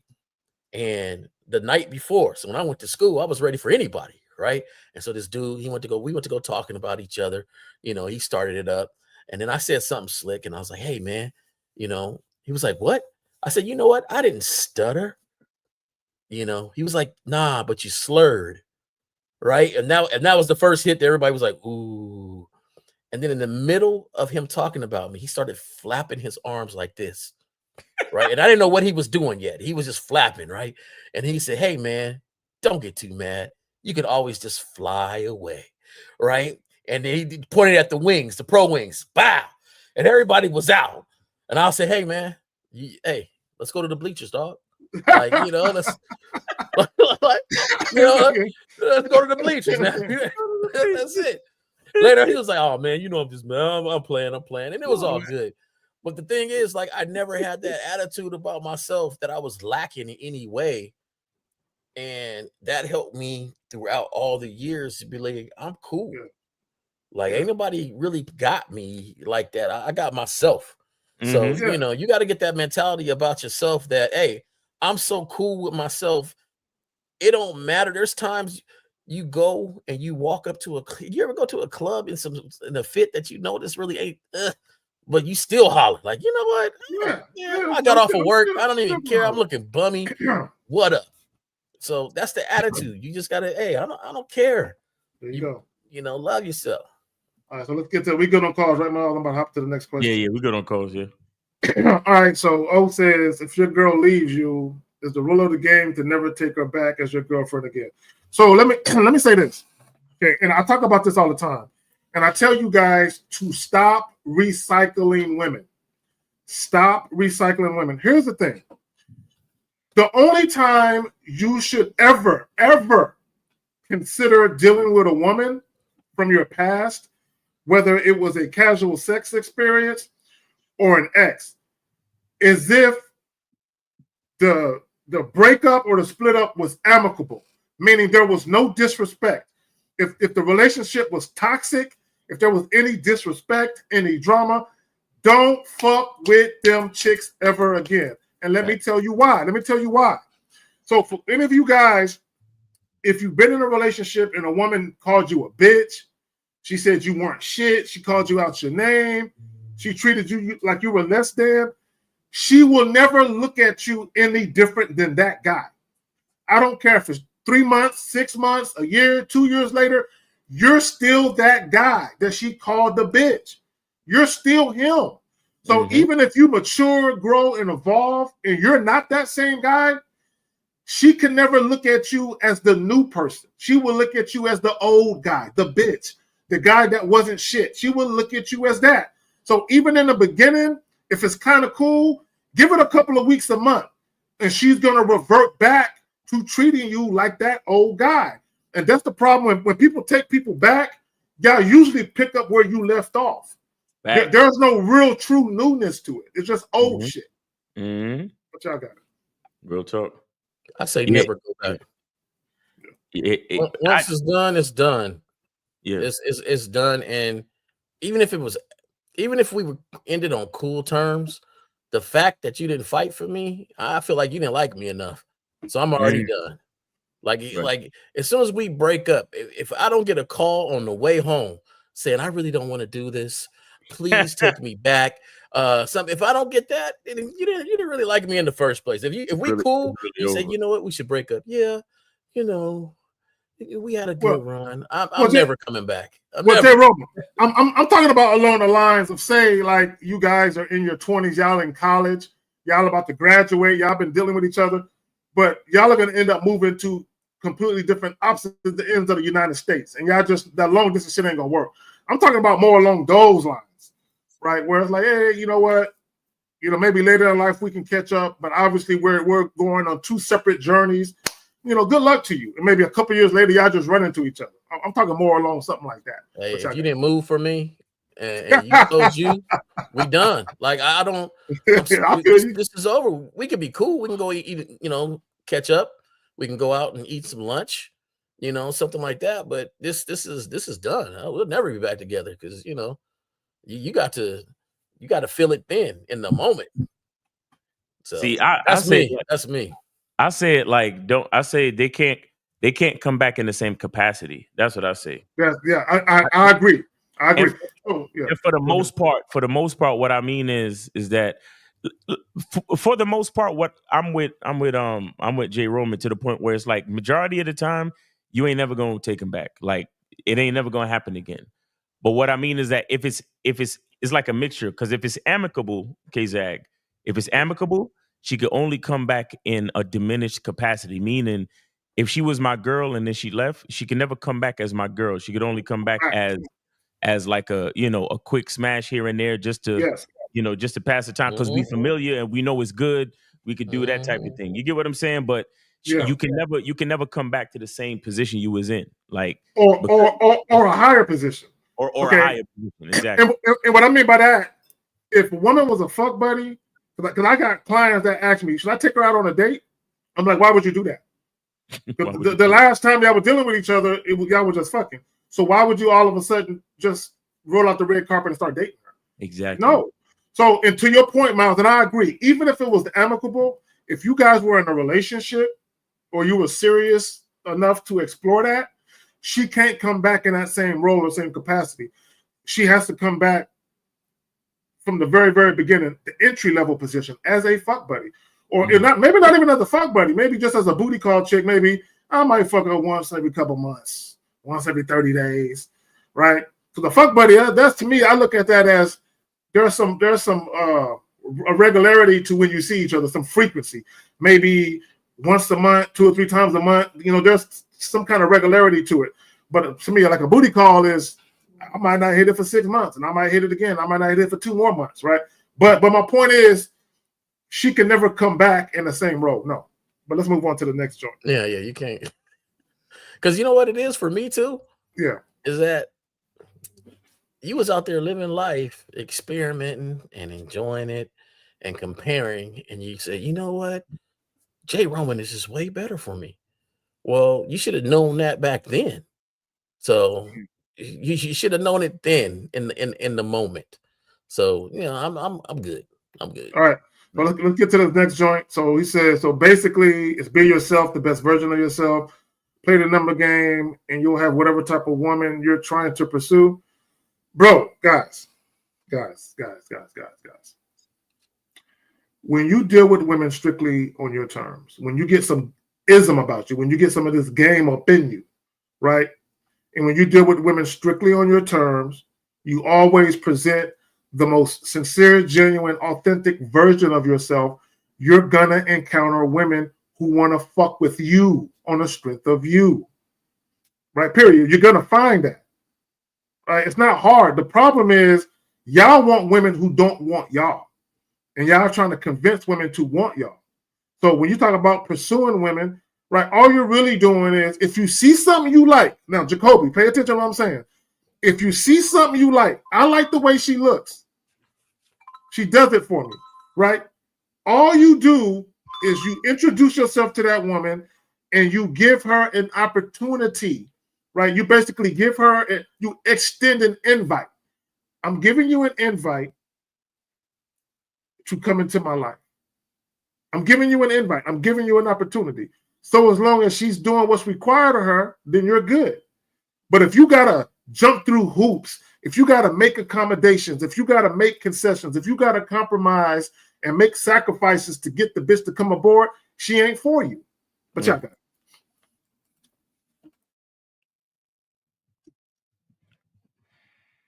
Yeah, I'm with you, Zach.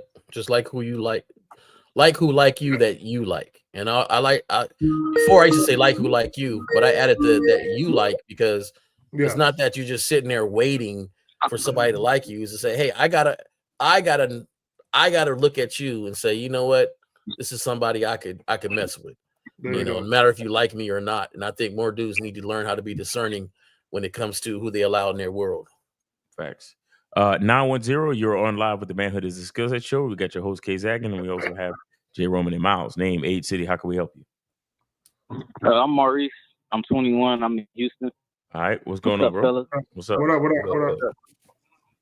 I got a quick question, man. So what should your mindset be when it comes to having game? Like, what is y'all mindset, behind this game theory? Did you say game theory? I mean, like real game. Like, what is a man with real game mindset? Mindset in pertaining to what, bro? Is a very large topic. So what do you mean? What are you talking about? I guess about yourself and about how you carry yourself, talking to women, just living. You're saying a lot. Talking to women, how you carry yourself, just living. What are you really trying to say, bro? What are you talking about? Like, cause I heard Zach say one time, like, your mouthpiece is connected to your mindset. Okay. So I just want to know, like, what type of mindset should somebody with game have? Okay, so let me answer the question this way, right? And shout out to Miles with the masculine identity. First of all, every single man, every single person, man or woman, but we're talking about you men, every single man should be striving to find out who he is. Who are you? Right? Who are you? Who are you really? Right? Your identity. Right? The problem with a lot of guys is they don't know who they are. They're very flexible and are easily influenced by outside entities. So a lot of guys walk around aimlessly trying to conform, depending on who they're around, right? It's one thing to conform at work, right? It's one thing to do because you fucking with the money. But people try to conform in their personal life. You should never conform in your personal life. You know, your romantic or dating life, love life, whatever you want to call it. You should never conform. But a lot of guys, they conform. And the reason why they conform when it comes to women, because they don't know who they are. And another part of the equation is they're not comfortable with who they are, right? And or they don't like who they are. Once you actually find out who you are, and you can present that to the world, like this is who I am. Fuck who like it. Fuck who don't like it. This is who I am. I'm not changing for nobody. I'm not going to be flexible for nobody, right? Then at that juncture, right? At that juncture, you're going to understand exactly how you should conduct yourself based on your identity. So when I say the mouthpiece is part of your identity, that's unique to your own personality and charm, but that's rooted in your identity, though, right? The problem with the average guy, when they talk about how do I get a mouthpiece, they don't want to learn how to speak to women based on who they are. They want to learn how to speak to women based on them trying to convince the women to fuck them, because they're so caught up in trying to secure or acquire the woman, they don't understand that your identity is part of the equation. Yep. Right. Yeah, it makes a lot of sense. I like to use I'm sorry that I couldn't really. I'm sorry about not being able to articulate the question because it's a hard question. But I look at it like this, Maurice. I look at it like this. That do you watch Star Wars? Nah, I never got into that. Okay. Well, in Star Wars, there's these guys, the characters of the Jedi, right? The Jedi is a pretty powerful being, and they have this thing called the Force about themselves. So to me, when you are a man and you know your identity, it's kind of like that Jedi being about yourself, and the Force is the communication of your manhood. So to me, when you're able to be that identity, be that man, and communicate it in all sorts of areas, not just verbally, but just the aura about yourself and the way you carry yourself, the way you handle things at work, situations, girlfriends, people you meet, at a restaurant, anything, the way you communicate who you are matters. And that's all done with a certain amount of confidence. And so if anything, you have to be very confident about who you are, what you like, and how you go about life. Unapologetically confident about that. Mm-hmm. And you're gonna go from there. So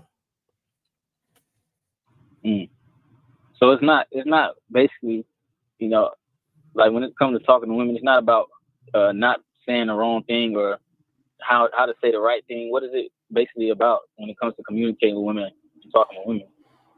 Man, get some coaching, man. Get some damn coaching. That's what you really got to do.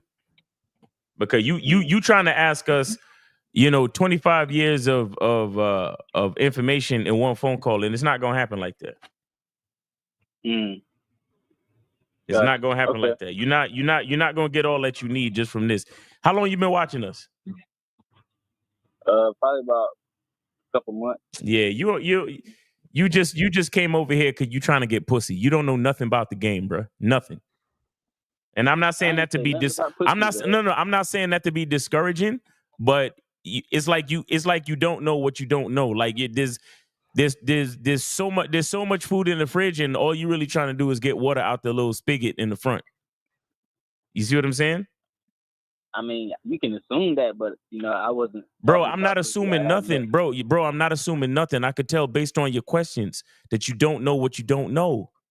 And if you don't have the humility to understand that, then you probably shouldn't be here. Okay. Because if you can't be humble for me to explain this shit to you, then it's gonna be too much. It's gonna be too much for you because your ego is gonna stop you from being able to receive the information. I'll tell you that shit right now. You understand what I'm saying to you? Yeah. Because you talking about, oh, well, when you talking to women, what kind of mindset should you have? Should you be, is it about the first thing I'll tell you is it's not about the woman. Right. What would be your response to that? Well, the reason I asked that is because, like, before I started watching y'all, I used to like listening to pimps and stuff and how they talk to women, and they would say some of the dopest things, and I used to wonder, like, dang, how did they come up with that? Like, where does that come from?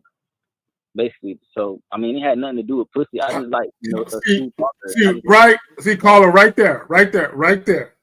See, you're moved by the words, but you don't understand that the words that are coming from his mouth is coming from his mind. It's coming from who he is as a person.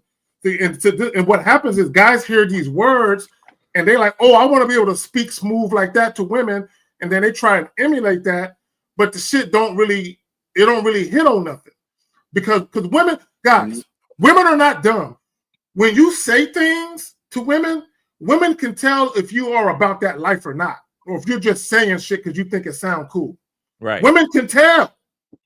But go ahead. They can definitely tell. I think you hit on a great point, Zach, when you say you're trying to emulate how he speaks and not the mindset he has to say what he says. Right. And when you understand the mindset, see, that's the thing that Miles is trying to tell you, is that the way you're going about answering and asking your question is letting us already know where you're at in your mindset. You like the way he speaks to women, how smooth it was, how clever it was. But you're looking at the words and the way and what he's saying instead of the mindset that he has to say it. And once you figure out the type of mindset he has to say it, you will understand that it's an individual thing, and he's just conveying what his mindset to him is. And it's going to be different than what you're going to say. Because you can say the same words and it's not going to come out the same. Yeah, I know that, but that's why I was asking, like, what type of mindset should I have to, become my own version of that? Like, not to be like him, but that's why Miles said you got to get some coaching, man. Because that's nothing that nobody can answer just right now, that you're going to take and run with it and then just have the mindset. Yo. Yeah. Okay. I just at least I called in, No. It's all good, bro. It's all good, bro. Don't take it negative. It's all good, but you see, the thing is that you're trying to pick up all of the ingredients for Thanksgiving dinner at the fucking 7-Eleven. It's you can't just pick it up on the way home, bro. You just can't. I'm sorry. Yeah. And that's what it sounds like you're trying to do right now, where it's like, well, what kind of mindset should I have? First of all, you got to develop your own identity. And then you got to learn this information, and then you got to internalize it, and then you have to figure out your own path. That's the whole key. We can't tell you what it is. Right. That's the part that you're not getting, bro. You think the pimp just like listened to a fucking 2-hour show on YouTube and then just jumped out on the street with a purple fucking suit on and just started saying all this cool shit to the bitches just like that? Is that what you think? Nah. Come on, man. Nah. Y'all niggas, you know what it is? It's like y'all don't know how heavy and universal the game is. So you really just think, oh yeah, let me just call these niggas up and ask them a quick question, and they could just lay all the game on me, and I'll just take that and run with it. It don't work that way, bro. Yeah. I think the thing with me is just, with the technology and stuff, the social media and everything, made it harder for us to have time to really focus on ourselves, because we was always. No. Do you think that, or you heard that before? Do you really think that, or have you heard that from somebody? I never like, just like indulging in, everything outside of you instead of just sitting back and try to find out who you are. That's you though. Don't say we, say me. Say me. Say it made it hard for me. Because now what you're doing is you're projecting your own inadequacies on everybody else. No, it's you, bro.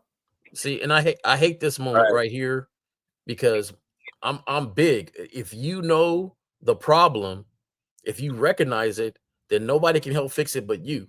So for you to say, you know what, the thing that messes me up is social media, because I think about talking to women, but I never actually go outside and talk to women.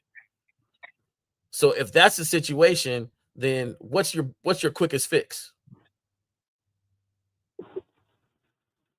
I think I just need to just, go ahead and get coaching and just just stop, everything, outside of myself and just really know who I am. Biggest fix and is how for you to old go are you talk again? to women. 21. You 20 or you say you 20 something? What are you? I'm 21. You 21. Yeah, and on top of that, you super young, bro. You need it's a lot of this game comes with experience as well. So you being so young, there's a lot of shit that you not shit together like they're making a fucking quilt, right? Yeah, and all you're doing is you're mixing oil and water, right? You got to remember, there might be some similarities to some of the shit that we say, but Jay Roman is a completely different person than Miles, and Miles is a completely different person than me, and vice versa, right? We're not the same niggas, right? If a woman dealt with all three of us, she would get a completely different experience, period, right? Because we're three different men. So again, there might be some things we agree on. There might be some similarities, but when you break it down at its core, we are three different men, right?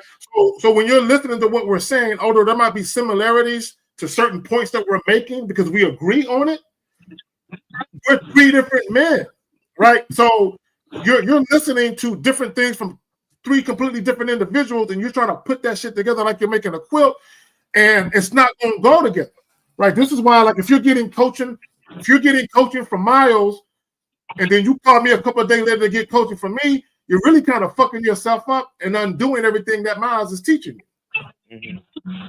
What y'all got to know? Gotcha. That's all I wanted, man. I just, keep watching. You only been watching for a couple of months, and you're only 21, so you mad young, bro. Keep watching, bro. Keep watching. Keep soaking in the game. Meditate on it. Experience life, and it'll your eyes will open up one day. All right. Are you going to school?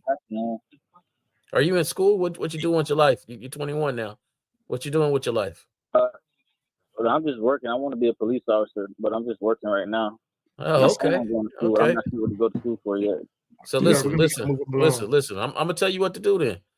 I'm gonna tell you what to do. You can, at the age of 21, go ahead and go apply. At the same time, you want to take, some classes, some courses in college, because most agencies, you can get a pay increase from having your degrees and stuff like that. You want to take criminal justice and things like that, but go apply now. You don't have to wait. So when you say try, I don't understand try. Just go ahead and apply. Yeah, I'm an armed security officer right now, and I like, it's all law enforcement type of stuff. So, that's what I want to do in my life, police or something like that. So I want you to hear this. Go apply. Mm-hmm. You're 21 years old. You're of age. Go apply.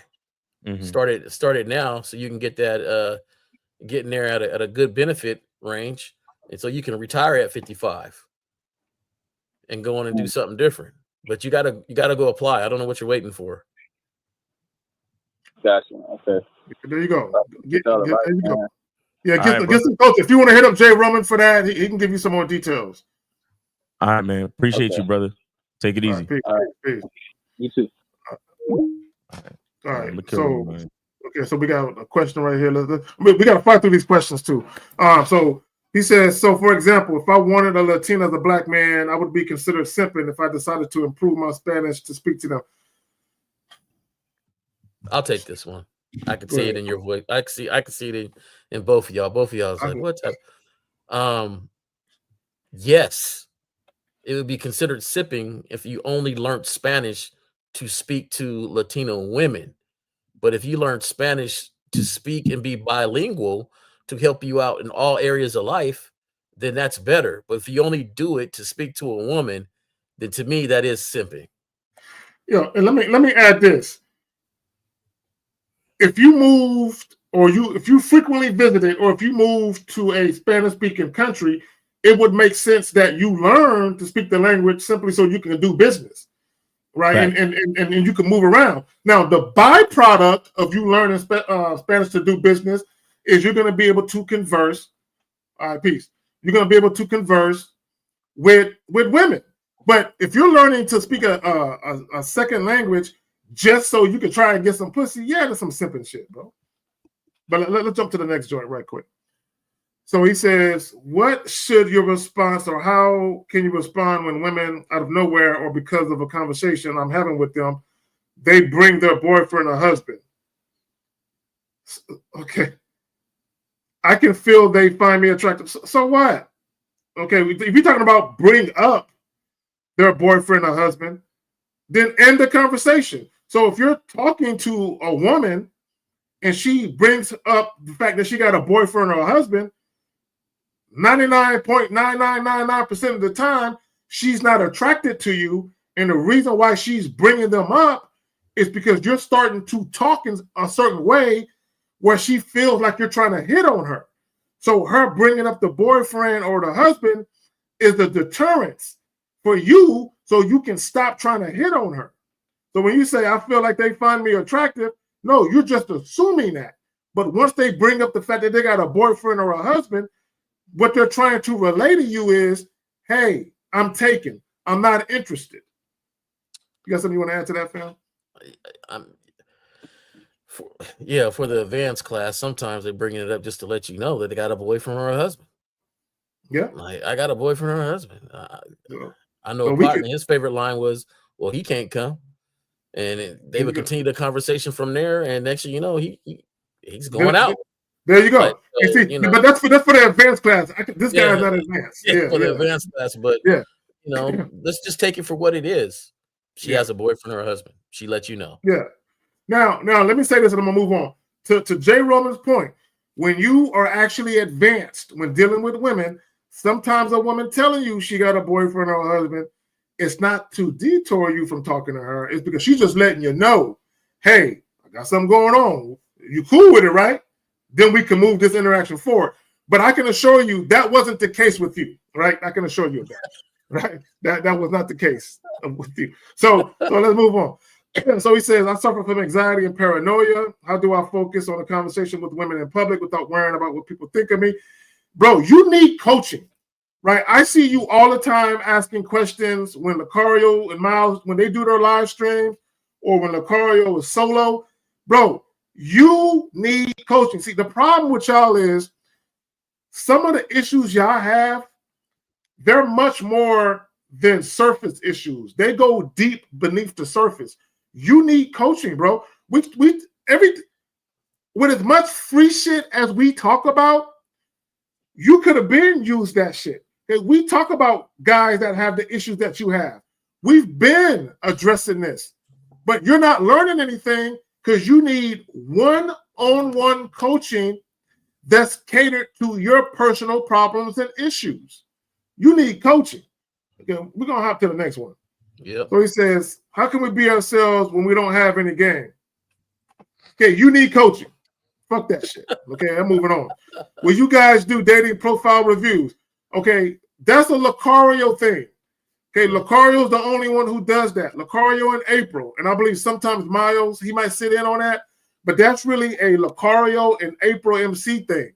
So you're asking the wrong individual. You need to tune into the live stream that Lucario does and ask him about that.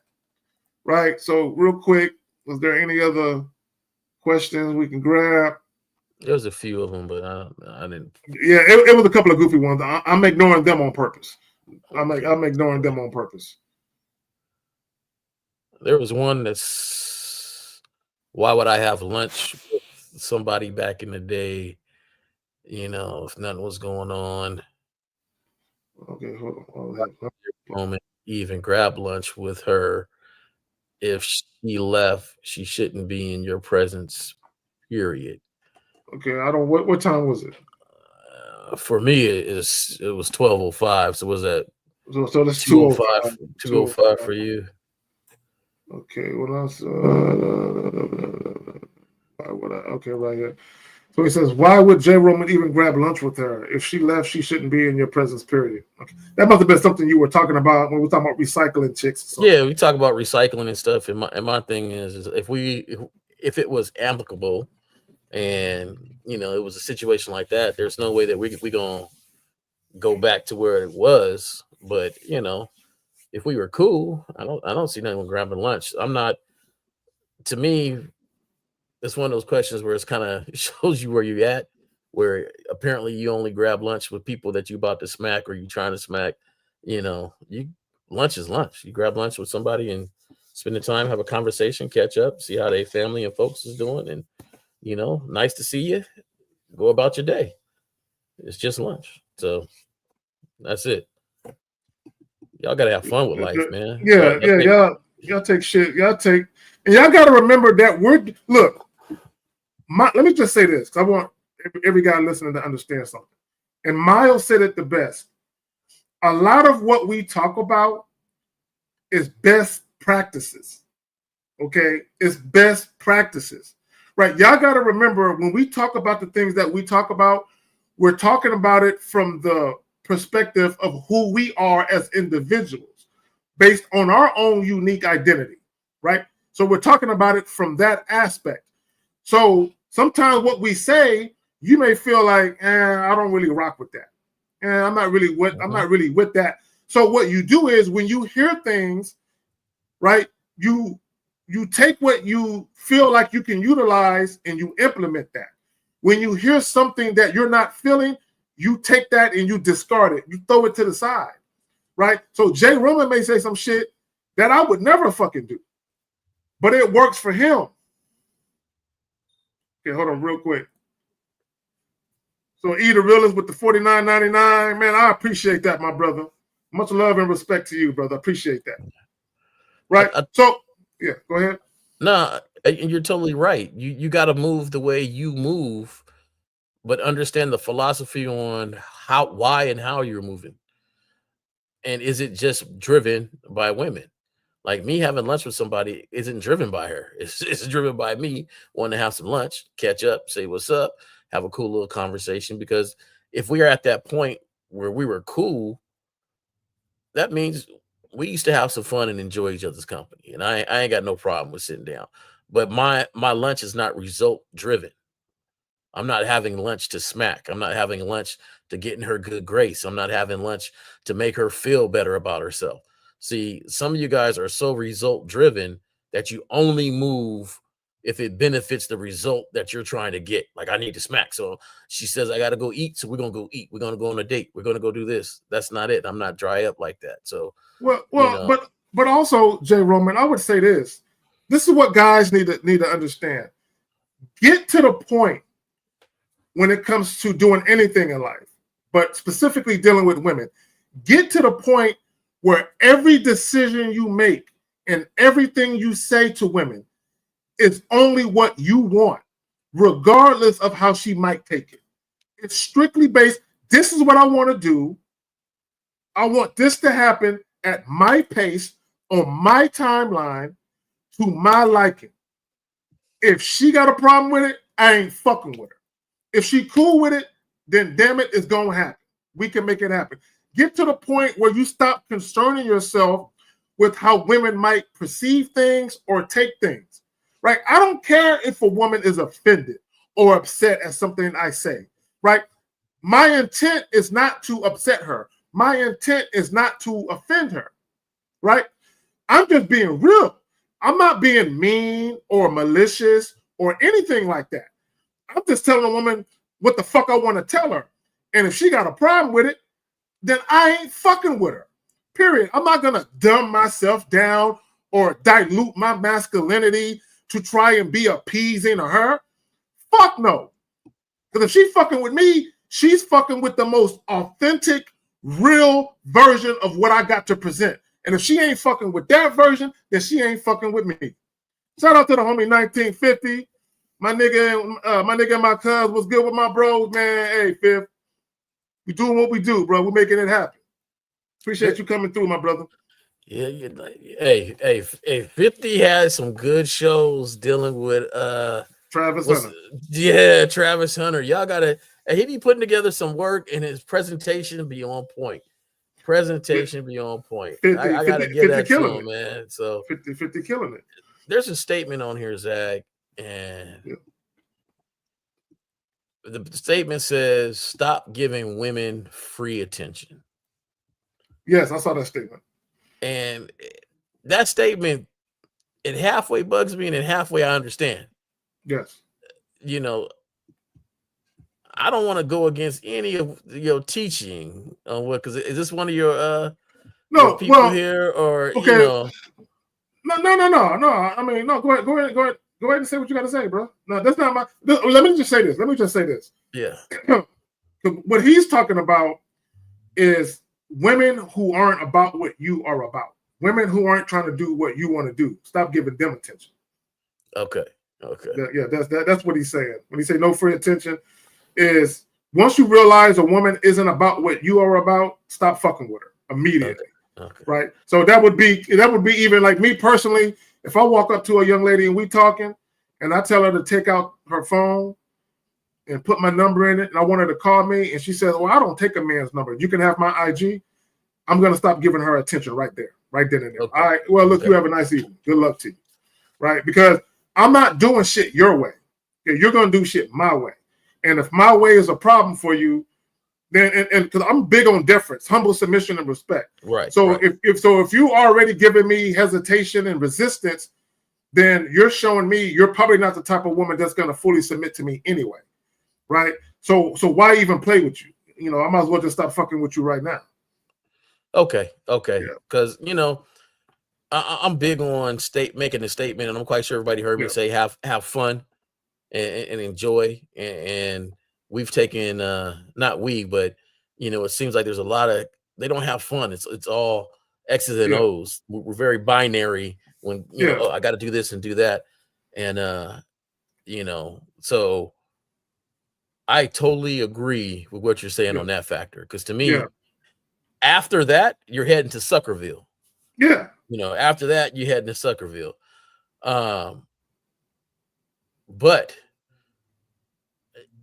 I will go up and say, nice hair day, and walk away and move on. My statement is not to do anything for her on my behalf for the result of it. It's just that's who I am. Hey, you know what? Good hair day, and walk on. I'm not so hard up like some people where I can't say or talk to women without it being result driven. See that, and to me, that's the thing I want to have you guys kind of understand, is that I totally agree with Zag, and I'm not saying you stand, but when you see the statement just like that, it's almost like you in a room full of women and you like looking down. I don't want to look at nobody. I don't want them to see me smile at them. I ain't talking to nobody unless, hey, we smacking. Hey, how you doing? What's good? Oh, okay. We're not. Okay, bye. Like, if you have a certain amount of energy about yourself and a certain amount of pizzazz and a certain amount of what's up, you can talk to a woman and be like, I don't even want you.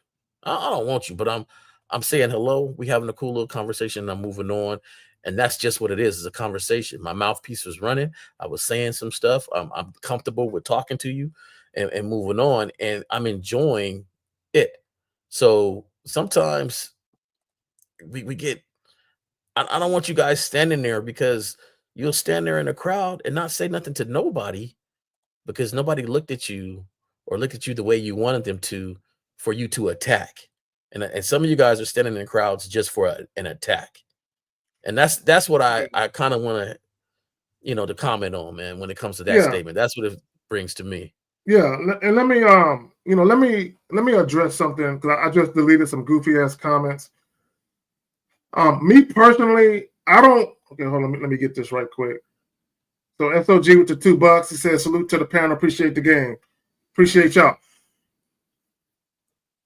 I do not use a scale of 1 to 10, right? When I'm talking about women, I don't use that scale, right? And in real life, when two grown ass men are having a conversation, we don't say she was a 7, she was an 8. We use our words like grown ass man. Like, hey, bro, see that chick right there? Yeah, bro, she's sexy as hell, bro. We use words. I don't use a scale of 1 to 10. Number one, looks are subjective. Looks are subjective. Like, I'll give you an example. What's that chick's name? Ariana Grande. I don't think she's attractive. She got the body of a middle school boy. You know what I'm saying? Of an 8th grader. I don't think she's attractive at all. But there are people that think she's attractive, right? All these female rappers, the Cardi B's, the sexual, I don't think none of those chicks look good to me. Glorilla, whatever, I don't think she's cute either. But there are guys that think these bitches is hot. I don't think so. So looks are subjective, right? So all these, oh, she's not a 9, she's not a 10. So basically, you're saying to me, like if Roman says, yo, man, this chick over here is a dime. To me, she might not be. She might be cute. She might be slightly above average to me, right? So come on, man. Like, we gotta stop. Like, we gotta stop. We gotta speak like grown men over here and stop worrying about, oh, those chicks wasn't no 9 or 10, because what you're saying is, oh, those chicks you're talking about, they weren't a 9 or 10 to me. Nigga, who gives a fuck about your opinion? Yeah. She cute to me. Yeah, she cute to me. I don't give a fuck about what you think about the bitch that I'm talking to. I don't give a fuck if you think she's cute or not. Like, why would your opinion of the woman I'm talking to be more important than my opinion of the woman that I'm talking to? I don't give a fuck what you think, nigga. Like, come on, we gotta stop. So, Game Wise DJ with the $2 says, a whole lot of game. Why? Salute to the game. Yeah, man, like y'all gotta stop caring about what other guys think. And let me just say this. I said this before, and I'm gonna say it again to illustrate this point. A lot of you guys, your dating preferences aren't your own. And what I mean by that is, a lot of you guys, you pick and choose women to fuck with based on whether or not your boys think she's attractive, or whether or not people in public think she's attractive or not. Okay, how weak are you to say, well, she's cute to me, but she's not cute enough to get the attention that I want? I want a woman on my arm who everybody's looking at. I want a woman on my arm, when I bring her around my boys, they're like, nigga, this is you? Nigga, you pulled that? Right? You niggas is weak because you're looking for validation from other people to co-sign your choices in women. I don't need nobody to co-sign my choices and what a woman look like. Nigga, that's what I like. I don't give a fuck if you like that shit or not. Come on, man. We got to be grown men out here. Jay Roman, you got something you want to add before I shut this shit down? We're about to get up out of here. All right. No, you know, the one guy that made the comment about free attention here has responded with, even with your looks, stop overly looking and staring without approaching. I can agree with that, but if you're going to approach, you can validate through your eyes. And we could talk about it. I just, I don't know where that comes from. I don't know how you're going to look at somebody without looking at them. So that's one thing. And if you're going to, I wouldn't stare at anybody. I don't think staring at anybody, but I just want to know your experience, man, because I didn't stare somebody down and they came over my way. I didn't shot them to look. Like, I don't understand what you guys do when y'all go out. Y'all don't flirt. You never flirted with your eyes. You never, it just kind of reeks with inexperience. I give women a head now. I'm looking at her with my eyes, smile, man. Yeah, like it just kind of gives a little bit of inexperience here. Like, your essence, the way you look, the way you move attracts. And so I didn't look at somebody, looked them up and down and went back to their head and kind of gave them that nod, like, bro. And then let me wait. Let me work around this room first, and I'll come over there.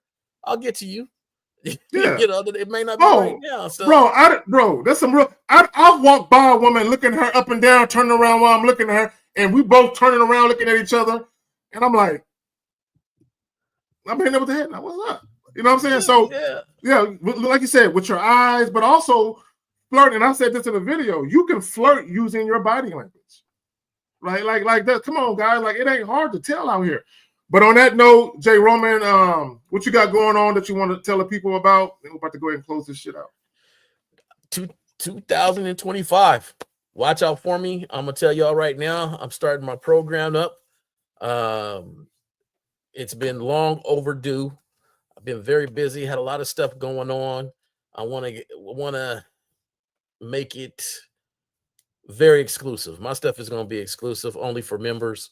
I might do a few shorts, and mainly it's going to be on these shows that I put out on YouTube and put them on my channel. But mainly, when my membership comes, you won't see a lot of my membership stuff on my YouTube channel. It's strictly going to be for the members. I have a certain niche because I like people to have fun when they go out and enjoy themselves.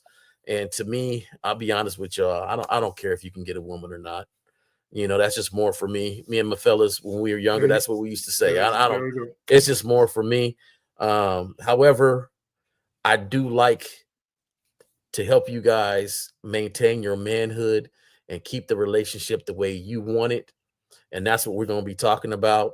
I'm going to have some pretty dope stuff on there on maintaining any style of relationship you got. If you want to have that thrumple or something like that, you might have to go to Lucario for that one.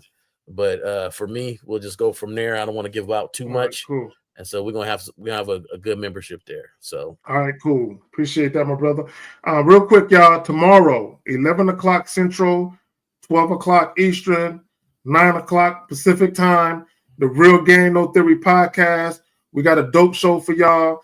On the way out, like, share, subscribe. Peace.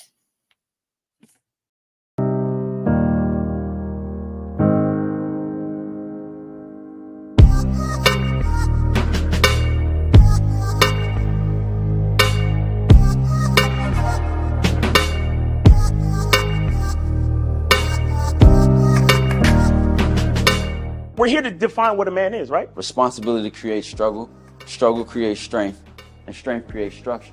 How many people care about what people think about them? Be honest. As a man, you got to be able to protect not just yourself, but your family. When we talk about being a man, it's your behaviors. But I don't say any of this to brag. I don't say any of this to gloat my life up or I'm better than anybody. I start crying. I'm like, why am I crying? And so what I realized was, you put yourself in a target-rich environment. You are the only woman that paid for a ticket to come to this event. if you're trying to teach your daughter to be around a certain man and you're not that man yourself, she gonna choose you. Hey, let me not touch this nigga. He too clean. Where is that on you? It's not on me. It's not on you. The only reason why it's not on you is because you didn't choose it. Find the women who can actually help you build. And here's some deep game for you. You don't have to have sex with all of them. Since 2016, I've been following Lucario and Miles. Y'all changed my life. Followed by Uncle Ram. So ever since then, I've been getting a little bit of too much ass at times. You know, as a man, there's a balance to it. Your purpose and pussy. And the heavier your purpose. Even if you lose the relationship, you don't lose yourself. And that's the most important part. Ladies and gentlemen,